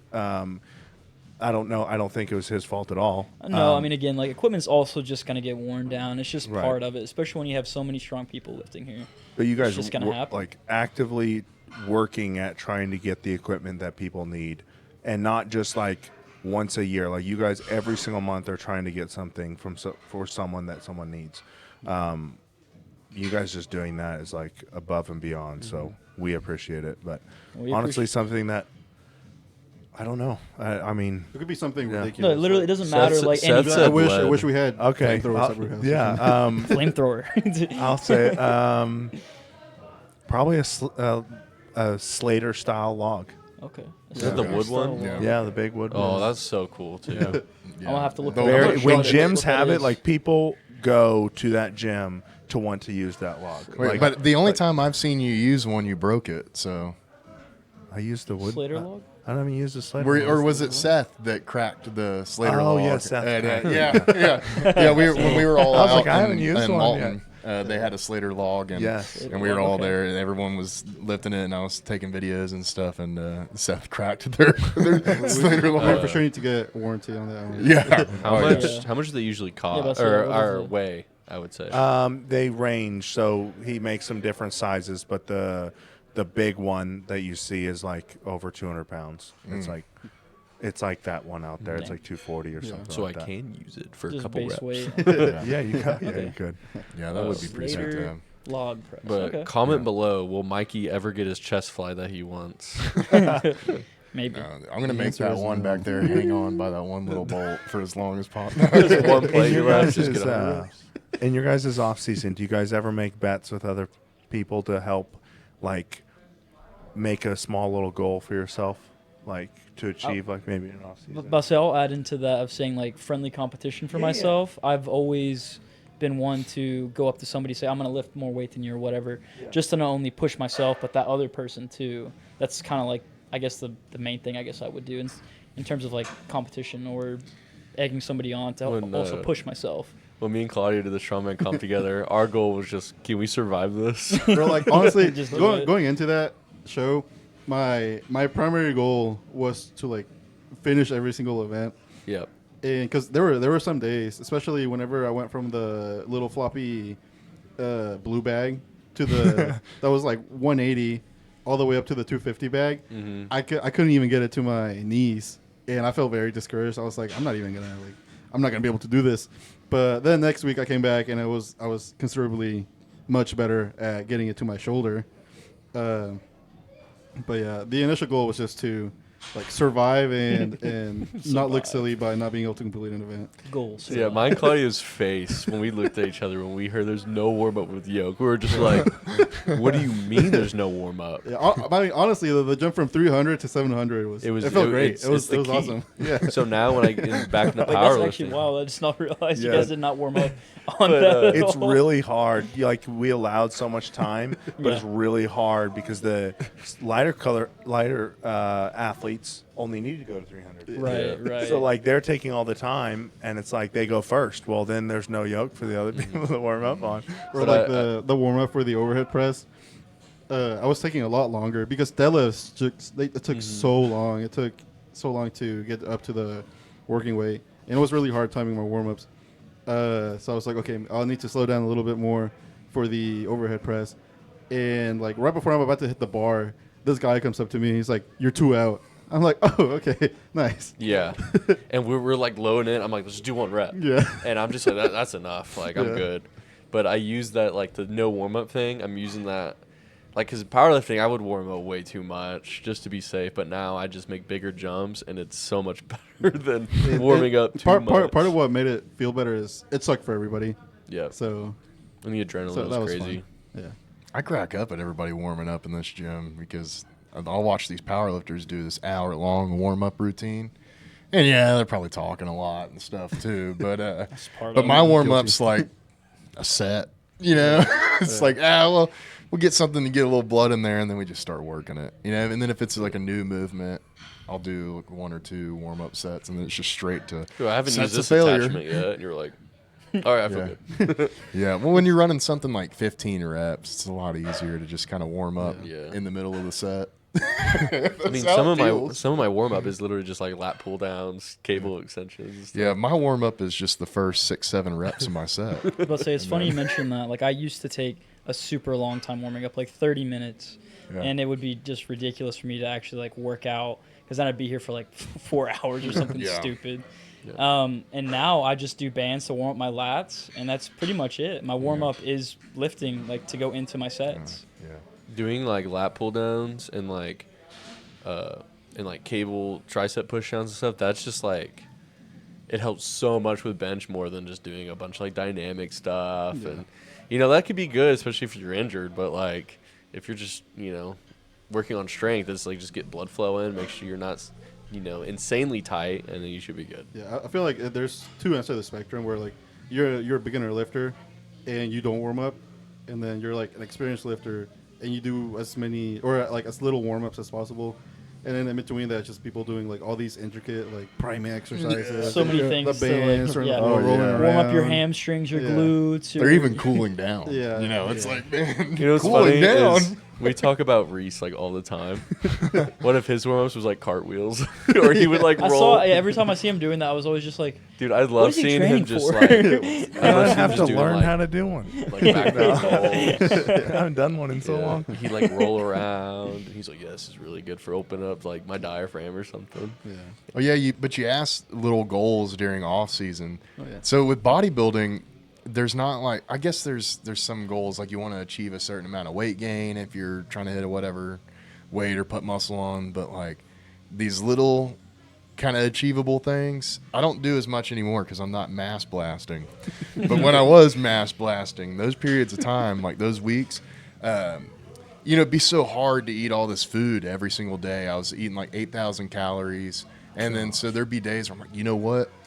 If I can take Saturday and just get 10, 12,000 calories in, that'll be awesome. So then I'd plan for it all week. And I'd know just get it in. And then like Saturday, we're going to go hard. And then that's when I would go and do like sushi overload or something like that. And so that was like my little goal was, and every time I would go, I'd see like, can I get more sushi in? And I keep track of the dollar amount of the amount of sushi that I was eating. And I try to beat that dollar amount the next time I went. So that whole period, like I made some pretty good gains out of the all you can eat sushi mass blast days. I can't wait to do that with you. Buster, so what do Yeah. you, speaking of like calories then, how many calories do you eat during prep? And is it as outrageous as Spencer eats? Not even close. So when I prep for a show, it goes up quite a bit. But I would say I don't, at least from my last coach, on my highest day, I don't think I ever hit 5,000 calories. Something I wish I would have asked Seth is how much he eats. On my refeed day, our goal was always 8,000. Oh, And so that was hard, like, because your first few meals have to be really clean because I'm going from 40 hours of not eating or drinking. Oh yeah. And so your so body will conditioning, get okay. wrecked Yep. if you just shove a bunch of fats and crap into it. So you have to be like pretty smart with like what you put in your body for the first few meals, yeah. just to get your body regulated again. So in that aspect, 8,000 was like very, very difficult for me. Yeah. So you cut into a meet, or you cut into your competition. Cut right before, so I get as big as I can. 2 weeks out, I start tapering, and then about a week out, it's hardcore. I'm losing close to 20 pounds in this week. Gosh, Yeah. So when you you- just cutting glycogen right Yeah. out. Yeah. So after you weigh in, what's like your routine? Like right after you weigh in, you're like, okay, I gotta. 8 cups of dry cereal, which for anyone that may not seem like a lot, but That's- 8 cups fills like a gallon-sized bag. Like What kind of cereal? any that does not have high fats. okay. So like my go-to is Fruit Loops because it's very low in fats.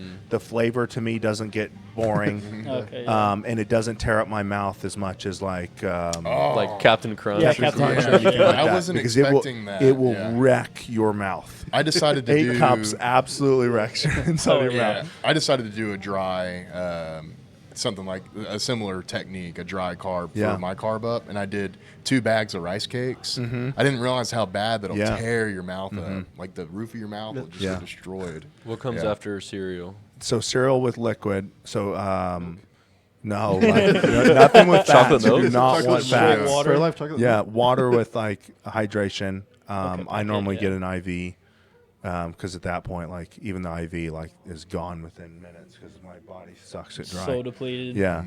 And then after that, once I pee, comes my first meal. My first meal is like still high carb, like still low fat, so like pancakes with syrup, stuff like that. I'm so hungry right now, so I'm just loving it. Yeah, that's, yeah, me too. I'm vicariously Living just living. vicariously. And then after that, it's like rice and chicken for the first 2 meals. Ew. And all 4 of these meals are happening like within like 4 or 5 hours. So I'm like having a meal like every hour. And then after that, it's like kind of crappier food almost. Just trying to get carbs Just to in. get the Yeah, calories. because you're So- trying to get to your weight that you were before. What's basically. the toilet experience look like after this? The what? The toilet That's, experience. yeah, is it the worst experience? So actually, like the first one is It's the your first worst event one. of the show, Yeah. actually. Yeah. And then after that, it like normalizes. It actually, like, Oh, I'm surprised. yeah, not bad. Figured you Yeah. had like diarrhea all day long. No, You gotta do, like, once a- it regulates, then it's fine. You gotta do like a But- full day of eating video for this. Honestly, like, yeah, Oh, you yeah. should. You're Post- especially cut. for I a would like post. to see it. Yeah, Yeah. post cut. Yeah, you that should would do a be sick. refeed video. I'll do it. Yeah, That's I went just to an Brahms IV, after just- my show and scared man. them because I ate a ton, and I'll tell you, like eating all that food and like filling back up and everything. There was a period I feel like, man, I can't remember if I pooped or not that first day, that show day. I think I probably did just from the volume, eventually pushing it out on that first day. But that Sunday after, the so visuals was show was Saturday, Sunday was like first day back home and everything. I took like monstrous dumps. Like, I mean, yeah. everything that I had eaten was Gosh. was, Bro, was like pushing all up. that less stress, everything's Yeah. more normalized. Oh yeah, Your body that kind was of just being able like, to sit on my go own with it. toilet again and Oh, everything, man. and just chill and know that it was all over. know I you're won. home. Yeah, yeah, most relaxing thing You can, ever. yeah. yeah. It's like you can kind of soak up anything at that point too. So you know, like you start eating all that food too, and it's just like it goes straight to where it needs to go. Yeah, It's yeah. Straight through. nuts. Like yeah, your muscles Straight just to the start to toilet. fill up immediately. Your veins will start popping out in like random places, and then yeah, it feels like your digestion's really quick as well. Your body forgets what glycogen does almost. yeah. And then you put it back in, you're like, what did I eat? Like, no, you just filled your muscles up. Yeah. Like, Yeah, it's pretty nuts. Do you feel like you lose any strength before right then? Are you? Oh yeah. What are you doing as far as training goes? The that week last out, week? I don't do a single event for that competition. Do you do any kind of accessories? Yeah, or yeah, anything? but it's all light, and Yeah. it's never to the point of pushing your body to where mentally you feel like you're super weak. Because as Okay. soon as you do that, it starts playing. At least in my head, Ah. I've got a 330-pound log, and I just did log at 150 pounds, and it felt heavy. Well, I don't Yeah. want that because mentally it's Right. super draining. So I could see that. Yeah. I'll do anything else, lap pull downs, curls, things like that to get your blood moving, but not a strength based. It's so interesting because it's a little bit different for like powerlifting. Typically, like the week of, you're taking like what you would take for your first attempts. Like it's pretty moderately heavy for your body, and like you're going to be hurting. But the whole point is just to have something heavy, and then usually your accessories are like super chill and light and nothing crazy. Once you're past like your single and your deadlift or whatever for that week, it's so interesting that like you're like purely accessories. I guess because also if you're cutting, probably is a little bit different than I like. think Are you that- and Seth like very similar with like your taper week essentially? Yeah, Or? yeah. A big reason, yes, it is the cut, but also with the events that we have, most of the time it's not a max. And even if it is, we have 4 other events after that max. Right. And so it's 10 days out typically is when your CNS needs to heal completely and be recovered for these massive lifts or 60 seconds of nonstop lifting, things of that nature. So typically 10 days out is what we give our bodies to be at the end of our peak to be ready to handle that load, basically. Okay. You know what's crazy is when I was tapering for the Soukup Showdown, I tapered my deadlift with a 45 sumo deadlift, and then I did like I think 3 sets of 10 with a close grip bench at like It's a crazy taper 265, deadlift. and it was all my lifts were amazing. Yeah. It was just crazy. I Yeah, think you I did was great. so just like I want to get into powerlifting. I need to do something, and I like deadlift felt good. I was like, oh, it's just sumo, it's whatever. But I did 45 deadlift, pretty high volume close grip bench, and then some light accessory work, and that's all I did for the whole week. And it like I felt great. It didn't make any sense, and I'll probably never do it again. But it worked out. It worked out because I hit all His my next goals. prep, you're like, But my "Ah." triceps were so strong for like push press and then my deadlift. I mean, I hit my 645 Yeah. and I could barely do 620 in training. So I was like, well, I guess sumo deadlift is how you taper your conventional deadlift. You switch it up last week. Yeah, I was like, screw it. That's the only thing I'm doing this week, and it worked. Yeah. Do you feel like the mental aspect of strongman is comes into a bigger play because you mentioned like getting in your head that you're feeling weak the week before and that maybe messing with your competition, and then the same thing. I was just working with my client on doing some log press out there, and a lot of it was I was like, you got to stop thinking about the lift in some way because I was like, it's like you already know this is your max. Like we're trying to get up a PR right now. And you already know it's the heaviest thing that you can lift. So you just got to immediately give it 100%. And I Right. feel like that's really hard to teach somebody.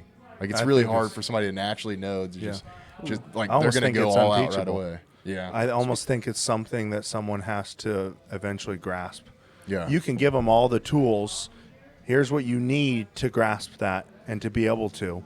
But at some point, they have to flip it over into their head to determine. Kind of need that dog. Yeah. To be in. Yeah. So But that was one of my favorite things about strongman, just kind of being able to turn off your brain and just do it. Because if you ever think too much, you end up just hesitating and mess up. And I feel like it kind of doesn't work very well with strongman. Yeah. I think I said at one point I was like, when I was in when I first started kind of training bodybuilding, moved to powerlifting, I was so stuck in like the, mind muscle connection, the slow eccentrics and stuff like that. Getting to powerlifting where I feel like I wasn't very explosive. I was more just controlled the whole time. And then getting into the strongman training side of it, I got just snapped out of that. I'd be super aggressive, push as hard as I can, and I kind of like pushed myself to like a new limit of just like full like aggression mostly. And then now when I get back into powerlifting, I feel like I'm really pushing a lot harder than like I ever had before. And I feel like it was just a big mental thing of just focusing on just don't think too much like I used to, but just like put all I have into like whatever movement it is. Something I was also curious about, how long did it take you to kind of like figure out strongman? I would say the first year was just still me like figuring it out, and I didn't have a coach that first while, and it was me just trying something over and over like a stupid idiot, and like failing, just like, oh gosh, I failed. I had this number in my head, and I think it was just because I was 235 on the log, and it was just because it took 225s. It was the rogue log. Seth bought it like almost immediately, and I was like so determined, and it was like 2 or 3 times a week I would just like go up to try and hit this number, and it was like had no like There was no reason for there it. was no reason for it. It was training stupid, but it was like part of it is just getting it. Like once I took a step back and like just kind of like with powerlifting, like a huge part of it is just being able to nail down the small little pieces needed for those lifts. Yeah, the And tech once work. that all of that, like, and once you get that down, it's like a lot comes to you and like just like clicks. And so that's kind of the way it was with strongman, but definitely agree with the explosiveness. Like the difference, like again, I've only done 2 powerlifting meets, but powerlifting, I had to be a little bit more methodical. Yeah. And with strongman, yes, learning the lift you have to, but once you learn the lift, that switch to just be explosive has to be there, because you will, you know, for example, on a circus dumbbell, you'll lose 40 pounds on a lift by just not getting into it with like an explosive movement. Yeah. Yeah, that's me. I don't have an explosive fiber in my body. It's funny watching because you would squat down, stand up, and then strict press it. I was like, what are you using when you use your legs? I don't know. Everything in me tells me to just want to feel that, squeeze that through as strong as possible. Like, I don't know, like where are you supposed to feel a sandbag? Like, where's the yeah, squeeze? I'm like trying to get as Squeeze much. picking up a sandbag. Yeah. It's crazy because, like, when I did get better at sandbags, it made the log so much easier because I was like, oh, I know what it means to actually hug it and you know, hold it tight and stuff and just put a lot more force into it. It was crazy how it carried over so well. I think a lot of them correlate with each other in more ways than they look anyway. It's just how do I be stronger? Yeah, like stones, sandbags, log press, I can all see have similar movements. That rising. Well, I mean, y'all train just that movement, that you know, picking up from the lat or the lap, you know, and bringing that up, kind of bending your back and everything. It almost looks it's like all you're the just same sitting as there sandbag, whipping yeah. your spine. Yeah. But you know, somebody who doesn't have a knowledge about strongman, or maybe a very little knowledge about working out in general, where they're like, oh, your back has to be perfectly straight and everything. If they were to walk in here and see like, oh, how heavy is that sandbag? That one's like, you know, 300 pounds. You know, it's Yeah, like seeing you guys lift it whipping that is- spine. Yeah. They'd be like, It's oh, fun, they're dude. going to die. It's crazy because it's like when I see you guys lift the stones and you're like, you're wrapping around it, your torso's like, and your chest is just parallel to the floor, and your legs are just straight, and you're just like rolling it up your legs. I was like, my hamstrings would snap from the bone just getting into that. Yeah, it's so interesting seeing like the different parts of your body being used compared to like powerlifting. It's like just pretty much only gonna be using your quads for like squats. You know, your lower body, like a bench press is obviously you can use a lot of triceps, but strongman you're using literally everything and your back, like for all your movements. Like powerlifting is being able to put yourself in the best position, like most optimal position, no matter what lift. And strongman is just like, how strong can you Just be pick it up. in these like horrible positions? Yeah. Yeah. Like, well, like what's the worst position I can get myself in and still be strong? When you guys were training strongman, did you ever notice on overhead or yoke how much you used your core, like your abs at all? I mean, what's crazy is I did the ab roller once, and it was like my whole core was sore, and I couldn't do anything. I was just like literally everything. I can't bend back. I can't like brace. I was just like it's insane Claudio because the has amount of like I look at videos. I don't really think about it, and it's kind of just natural now. But the amount of like bracing and rebracing I do, just over and over, just to catch breath, rebrace. Even holding a weight overhead, how much your core has to work. Yeah. Like, Yeah. just to- Yeah, for me, it was more like, I guess it's still technically core, but it's more, felt it more like in my shoulders and lats and like lower Oh back. yeah. But with the yoke, it was for sure like a ton of oblique Yeah. stuff. So yeah. Yeah, my whole body was just I kept telling. I think I told you and Seth. I was like, every time I was training for that strongman comp and it just getting harder and harder, I was like, I feel like I can like feel my skeleton. It's like how I put it in words. Yeah. It was just. I remember Seth telling us whenever he does like 1,000 whatever yoke, he feels his femurs just like bending and like giving way a little bit. It's like my bones hurt. And he gets like. This is true. You get like calluses on your forearms from stones. Yeah. And it feels like scales. Yeah, we call it lizard skin. But, Oh my Yeah. god. Man. yeah, it will literally scale up, and I have tiny little dots, and they cover my forearms. And after they rip off a few times, and it's like a part of your skin, you can run your hands across it, and it feels like lizard It's scales. just like calluses Yeah. on your I forearm. would like hate that. Does Yeah, that happen I- like every I- time after you use stones, or is it over Not time? once it calloused. Yeah. Over Oh, okay, time, yeah. okay. What are those like gauntlets you guys wear? I wear them now because of how much my skin was ripping. Like it got to the point where wow. it was back-to-back shows, and then we had a show where we weren't allowed to use tacky, and so I tried them, and they actually that leather just seemed to give me a little bit more grip, and so ever since then I've kind of used it. And One of the most like terrifying videos I've seen was of you like loading all the stones, and then you turn around and you have these gauntlets on, this huge dragon tattoo. You're like, ah! I was like, dude, I could not imagine being close to you. Yeah, That's you would have crazy, pushed everybody dude. out of your way if they were right in front of your oh face. yeah, definitely. I would definitely use get those in the gauntlets, moment. though. I do not want to like, I don't want to do stones at all. Like I just want to stay away from them.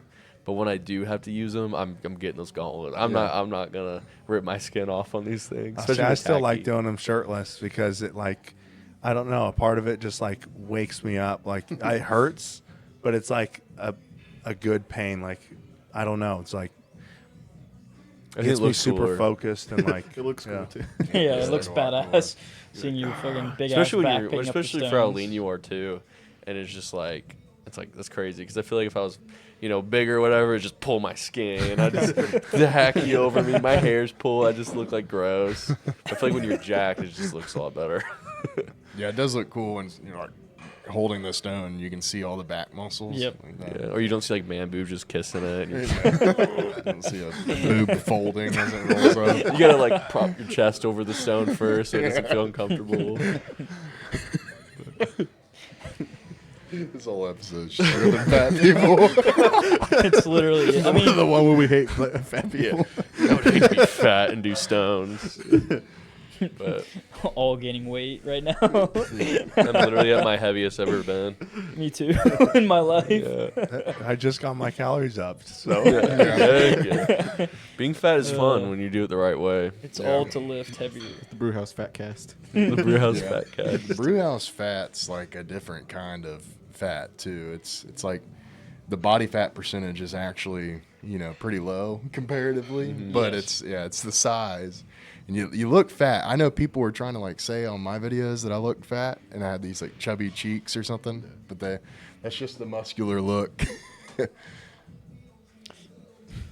He's getting his case. Just grab him. Just grab Where him. are they? He needs It's to go fine. home. We'll cut it out. Don't worry. Bye, Danny. Bye, Danny. Bye, Danny. Drive safe. Call me when you get home. Bye, Call Danny. Caleb when you get home. He's not gonna call I me. got a question for anyone who makes it this far. Yeah. As a side little note, one of the I like making bets in my off season because it gives me a goal. And me and anyone who knows Shu, he's a 90 kg lifter, have made a bet to see at the end of the block who can front squat more of our last set. Oh, So I wow. think his is a double. Mine might be a double or a triple. But the catch is I have a 3-second descent or eccentric, and his is normal. Oh, wow. And so who can do the most with those in play? So You. he actually brought this up. So like it's Put some thought into amazing. this. It's amazing what like just a little goal like that or a bet like lit a fire in me. Like That's why I love my friendly front competition. squats last week were like I was like determined, engaged, and it's like I still got 2 more weeks. Like hell yeah, bring it on. Yeah. Like, Yeah, 'cause Fuck yeah. for powerlifters, like going into meets, a lot of times we're like, oh, I'm gonna dots more than you, like in this Yeah. or Yeah. that, or I'm gonna like, Tray simulator. or I'm gonna do this lift, like go heavier than you, or I'm gonna place better, like stuff like that. So Yeah. there is a lot of yeah, having like a competition. time, like an exact time, and an exact like bet that you have or like this goal or competition you have with someone else, like, yeah, drives you. It's Do you and crazy. Seth do that a lot? Are you guys very competitive with each other? We are, but have we to haven't. be. Yeah, we're definitely competitive with each other. We don't typically make bets, though. It's normally a like, hey, we're doing this event. Like every week, we're trying to beat each other. Who won? Who won like the double overhand bet with you and Alfredo? I did. You did? You beat him? Oh yeah, very. He's got a weak confidently. grip. He's By got a four- weak grip. by 40 pounds too. So Oh. just, Oh wow. Well, you can't lose to Shoe either because But- he's a sub 200-pound man. Yeah, He's What do you victim want weight. He's to? a How victim much are you weight. wanting to front squat then? Or are you keeping it with secret the from 3-second eccentrics, and it's not going to be for a single. It'll either be for a double or triple. I would love anything over 425. Oh, Shoot, I I don't know if you got that for in sure. you. I think you've got that. I bet you couldn't do I did 465. 405 for a triple, 2 sets of triples last week, and it was honestly pretty easy. Yeah. So Yeah. Honestly, I would have thought you should be aiming for like 450. I think. I don't know. We bet you can't do Haven't done that, 450. Yeah. Yeah, there you go. I'm gonna There we see go, 465 on my feed. I'm just like, the most I've done for a front squat is 500, but I think I'm stronger now than when I did the Oh, 500 front So squats. those numbers obviously then are pretty low, and you need to up them. yeah. I want to see a 6 plate front Oh, squat. So you need to be doing 485 for a Insane. triple. Open men, there's like not very many that can do a 6-plate front squat. Yeah. God, That just damn, sounds yeah. brutal. I Yeah. don't even want to know I the hate pain fronts. that would cause. I'm not. I did like front squats because they didn't feel as hard on my knees as like low bar did. Because I also didn't go as heavy. Mm-hmm. But yeah, once I got my stiff sleeves back on, squats feeling a lot better now. So that's why I started them was for my back and my legs. Yeah. Front squats just felt way better, and Yeah. and now the correlation like just for strongman movements also is very good. Yeah. Carries over so much. Something else I wanted to ask is, what's been your favorite brew house moment that you've had here?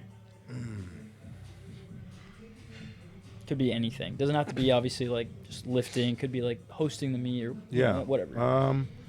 One that's like popped into my head like immediately was when I was suited, but I pulled an 835-pound deadlift here, and it was like the energy was insane. Close second was the 10 reps. I think I got 10, maybe 12 on the 620 squat that Yeah. we did here. Oh. That energy Gosh, that dang. day was insane. Everyone was screaming, like Oh, dude. the music was blaring. Like, yeah. I really love whenever you give someone like or is at the time it was like your PR song or something. It was the song Yeah. you'd play. Yeah. And everyone's expecting something like hardcore heavy, and it's like a Glass Animal Yeah. song. And I was like, that makes it so much better. Yeah. I've played the Glass Animal song for probably 2 or 3 of my PRs now. Yeah. Hell yeah. Yeah. Well, Shoe's always—he's got the same playlist that he Yeah. plays. Well, He'll go for PR, and it's just like, sick of the ads. yeah. Want to break from the ads? She was like, "No, I'm never sick of the ads." I love he said it could be love him. like 99 cents, and he'll still not do it. Yeah, oh yeah, he will not. That's so funny. My hot take is if you're gonna get on the Gym Ox, you shouldn't have ads. that's my hot take. Yeah. I don't It know. should also Yeah. be like universally liked by everybody. Gosh, yes. And I just don't understand how Even you can 70%. Paramore. If 70% of the gym likes I love it, Paramore. okay. Yeah. Most of the time, you could just play rock and roll. Everybody would be all right with it. Yeah. I feel like that's You can play it usually safe. pretty fine. Yeah. Yeah, like 4 a.m. Dad Rock is like the play it Yeah. safe. Yeah. But if I'm hearing about girls just squirting everywhere, I'm not gonna even want to do my Wow. accessories. You can go get your own bucket of mop. There's Yeah. this song, and I'm not going to say the name of it, but it's literally just talking about buttholes. And it is played you too were gonna much say. when someone in particular is here playing the music, and I'm like, gosh, come on. Like, what? That's so I'll have to pay funny. attention now. There's been some. I mean, I yeah, try there's to not been listen bad to 'em. songs. It drives Seth insane how much I pay attention to the lyrics. Yeah. Oh man, yeah, I should start writing it off right away. Like I'll tune in and be like, "What is this? Why does it keep sounding awful?" And then I'll like listen in. I'm like, "Oh, it is awful." All right. Oh man, yeah. It's just I don't know. I would still way rather have that than people not being able to pick the music, like, Yeah. or turn it up or something like that. Like, Right, so. right. We'll never like ban people from mocks. We'll just deal with it and be upset. No, but, we like, might ban somebody depending on what they play. I'd probably ban. well, them from yeah, it doing depends. But I'm saying like if it's like a genre of music and no one, and it's just like not the best, but like if it's no. literally like I mean- talking about sexually assaulting people or or things like that, it's like yeah, we're gonna. But do so something. realistically, most people are also gonna have their headphones on. It's like Yeah. most of the time I have my headphones on because I we wanna should get focus. like It's kind of hard to have your headphones on if you're doing strongman. Yeah, I was gonna that's- say, that's I one do thing I not. learned very quickly. Yeah. Is it difficult usually? very Even difficult. with It's like impossible. AirPods or Just Yeah. throw them off. Really? Yeah. Yeah, the log and anything overhead, like I don't. It's the pressure or whatnot. Well, like lifting your arms up, like your shoulders and your chaps kind of just like Yeah. squeeze your ear, or if you're doing like a sandbag to shoulder, like you're just gonna be like molesting the side of Yeah. your face with that sandbag. I was able to do log and yoke with headphones okay, on, good. Yeah. but like anything that requires me just moving a little bit, my headphones are gonna fly off. just gone. Yeah, especially if I don't have my hat on, I put headphones on, it just falls right off. I remember one of the first times I had my little AirPods, and I did that sandbag. I brought it up to my shoulder. I just penetrated like that fucking thing in there. I was like, ah! He's just like, Yeah. Headphones fly out, and now you hear a song about some girl describing her gynecologist appointment. Like, that's how they are. yeah. I was Okay. thinking a You good have- solution to that eventually would be to probably get like a tablet and just run like a Spotify. What is Like a that Spotify called? jam. Yeah. A jam I or don't know. something. and have Personally, a- I like everyone just kind of being able to bring their own vibe whenever they want. Yeah. Yeah. Also, think like it's fine. most people are so good about it, but like the fact of like if you can just do your normal workout with the music that's playing, and you being able to go up to that person and be like, "Hey, can you play this song for me?" and just them willing, like even if they're willing to do it, like Yeah. then cool. Yeah. Yeah, because can play whatever. I've been to other gyms where like either the volume was just outrageous, or the music was just like so trash that to where like it's almost been like to the point of having an altercation with somebody, just because like the playlist is just so bad or their volume is too loud. But I feel like here we're all so friendly with each other.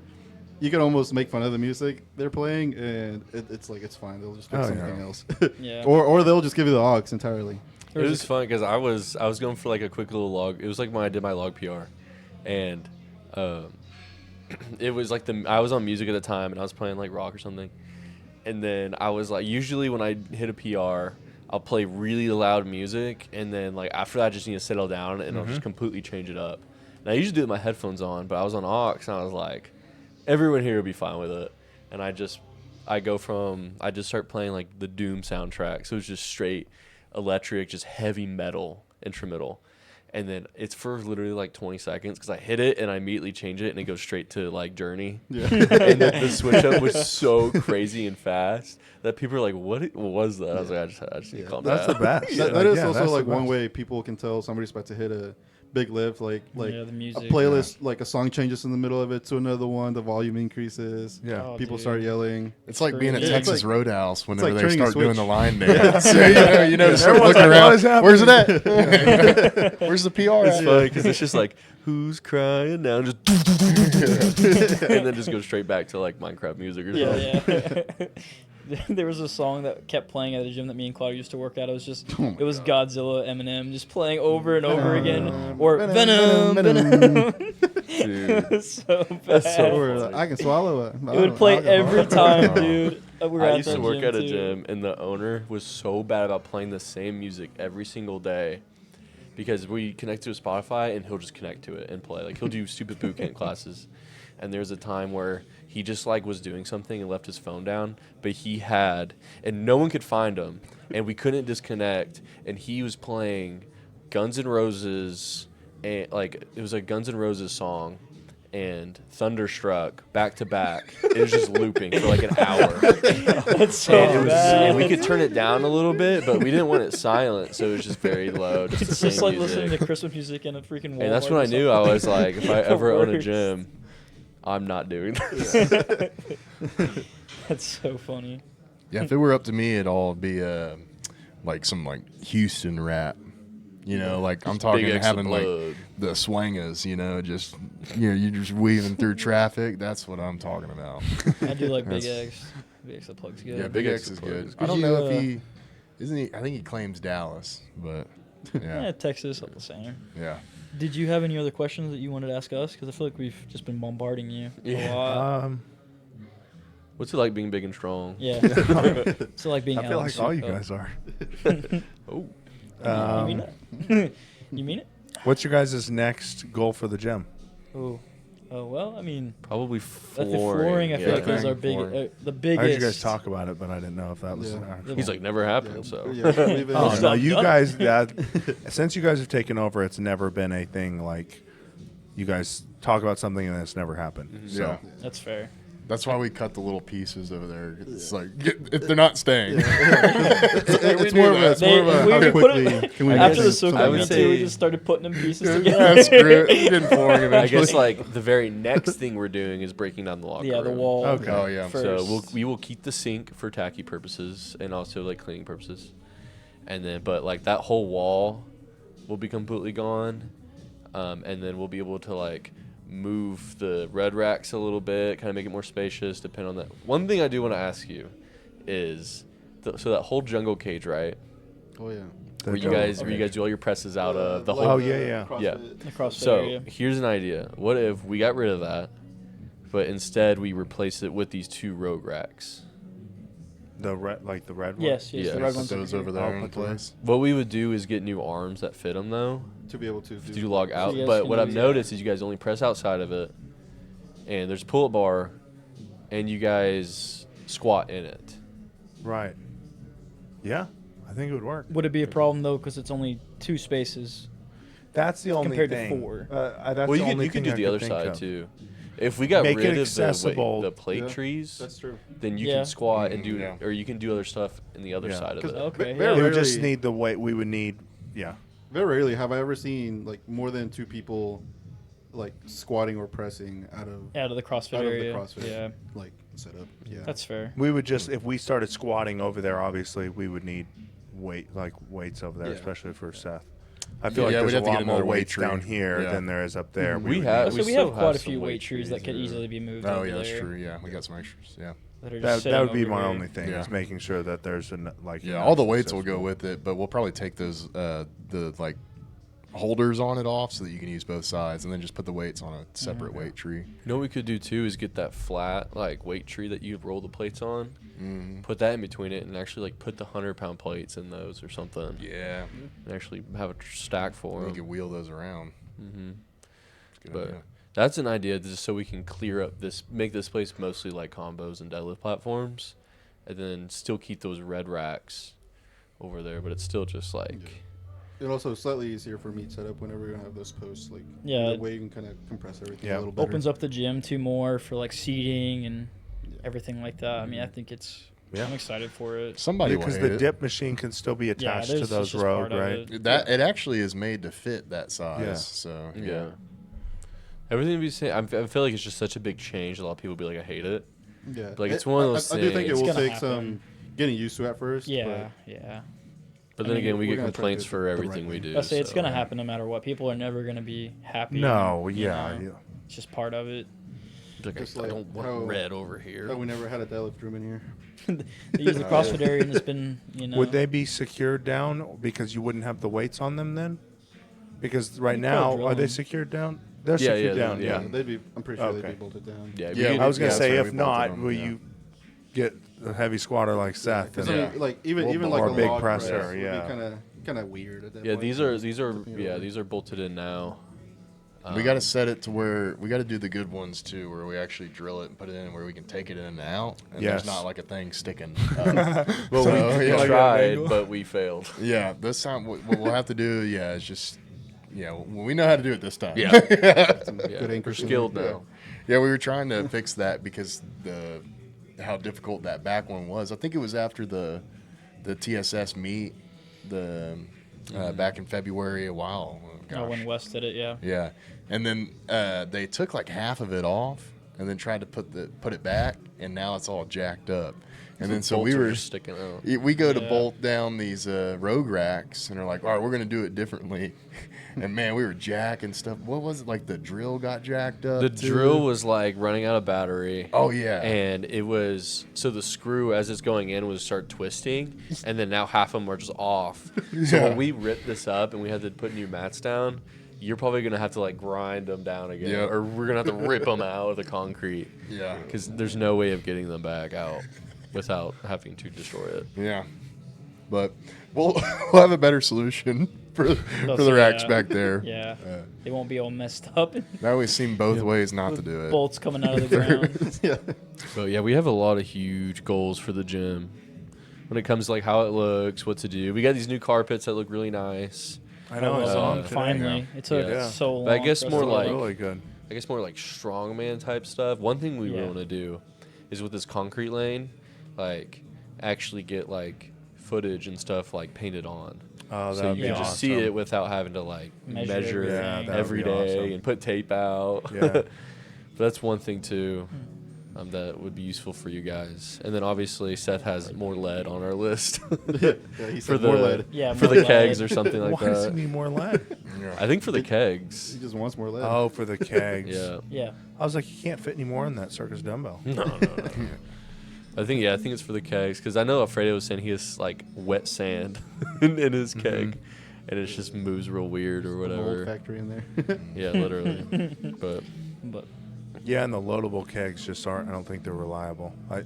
We got up ours. I loaded like a 450 or 500 pound one, and Seth loaded even heavier, and it was bending that metal pole in the middle. These are too And it's strong. made by a strongman company. I was And it wondering still- how that would even be even, like how they even out the Yeah, weight. You have to put exactly. spacers in it or something? Or? Yeah, they have Wow. this cap that goes on. It's not really a cap. It's just a nut that goes over the top, and it's got 3 arms, and the arms also screw, and they screw into the sides. Well, what okay. happens is that's fine, but you still get bends underneath, like in between the top and all the way to the bottom. Yeah. And so once the pole is bent, then the top nut is screwed on, like one's longer than the other one, and yeah. have you used those comp collars with the circus dumbbell yet? I haven't used them yet. I had no. Seth use them, but so pretty much the circus dumbbell, as you saw, like the clips just fly off. Yep. There's We've no had clip that to issue help. for years. So I solved it with these old Ivanko comp collars that we got for the plates. And since they're not used, I put them on the circus dumbbell, and then like the plates do not move at all. So now they can actually do that's their nice. circus dumbbell Yeah. without the plates like falling off. What does that add? 5 pounds? it's 11 Yeah. pounds of 11 Yeah. pounds. So 2.5 2.5 kg kilos each. Yeah, so- Okay, yeah.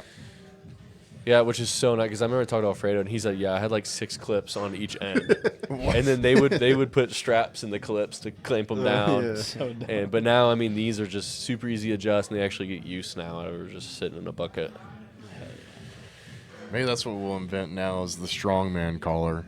And it's just an Ivanko with just our label just put over it. Like a smaller one or we something. welded yeah. off. Yeah, smaller because it's really nice and it looks badass too. When you put them on, you're just like Yeah, this big ass dumbbell. if you could use it for every piece of strongman equipment, that'd be pretty sick. Because I don't know. I think those axle clips kind of do all right and stuff, but in the high grip. But having road that like ones, twist but- comp collar, Yeah. you could definitely get like one with like a rubber coating around the end. Yeah. And like a smaller one and put it for like a log and axle and stuff so it can bounce around and take some damage but like won't come off like a clip. Yeah. Let's say there's some smaller clips that you could use that are better than the comp collars, like that Alico has or some other Like brands. $2 have grand a too. collar. Yeah. They're, Yeah, no, if it's an no, Alico. no. They're not that expensive for their magnet ones. 200. It's only like $200. $600. Oh, No, I'm are, just you, are you kidding. talking about the open ones? I think Do so. you think those are better? I don't necessarily think they're better. I'm saying like they would do the job for like. Dude, imagine Not how much as- of a flex that would be. Personally, I don't think so, because like even in like a powerlifting, like because it has an open face to it, Yeah. I feel like the plates will shake around a lot, and eventually, Yeah. if you're like throwing shit down, I feel But like it'll just imagine come out. how much of a even flex more. would be for be like, yeah, that's our strongman stuff. There's just Alico clips on it. It's like, yeah, we just use them for the strongman circus dumbbell. Doesn't I actually feel like the use- Ivanko clips also being so old is like it doesn't like twist as easily. I feel like it kind of helps. And it like blends in really well with Yeah. the the grunginess of yeah. strongman. It's cool. But Yeah. yeah, anything else? Because it's been Yeah. going on for a Yeah, while we've been now. chatting have- for a while. I don't think I have anything else. Do you? Uh-uh. What about you, Alec? No, it was good. Okay. Just want to thank you so much for coming on Yeah. the podcast, Alec. Thanks for having me, Yeah, guys. thank you. Yeah. So, I don't Um, know if you want to do a. Yeah, so Outro. what we do right before we get done, so you're gonna go, We always do like, all Every right, time. 3, 2, 1, and we go, have a good day. And we Every put our time. hands out. Whenever to end the ready? video. Ready? All right, ready? 3, 2, 1. At least I waited. Have a good day. We got. Did Garrett tell you about that or anything? So we got Garrett to do it, Did Seth and tell he was you? the only one to do it. Oh, he yet. would We do it. almost got Seth. Did Seth tell you? No, Seth. Oh, was- sorry. No Oh one my watches gosh. this far, I was hoping you were but we got Garrett, and he's like, "Oh, fuck you guys." yeah, I felt so bad. I felt Yeah. he bad. actually like was committed to it. He's like, too. imagine trusting your He's like, friends. have a good day. Okay, thank you again, Yeah, seriously, Alec, for thank being you so on. much for coming on. Yeah, Yeah, absolutely. we definitely. This I is- want to have you and Seth together at some point. This is episode 8 now. This is 8. God, That's dang, awesome. That's crazy. Yeah.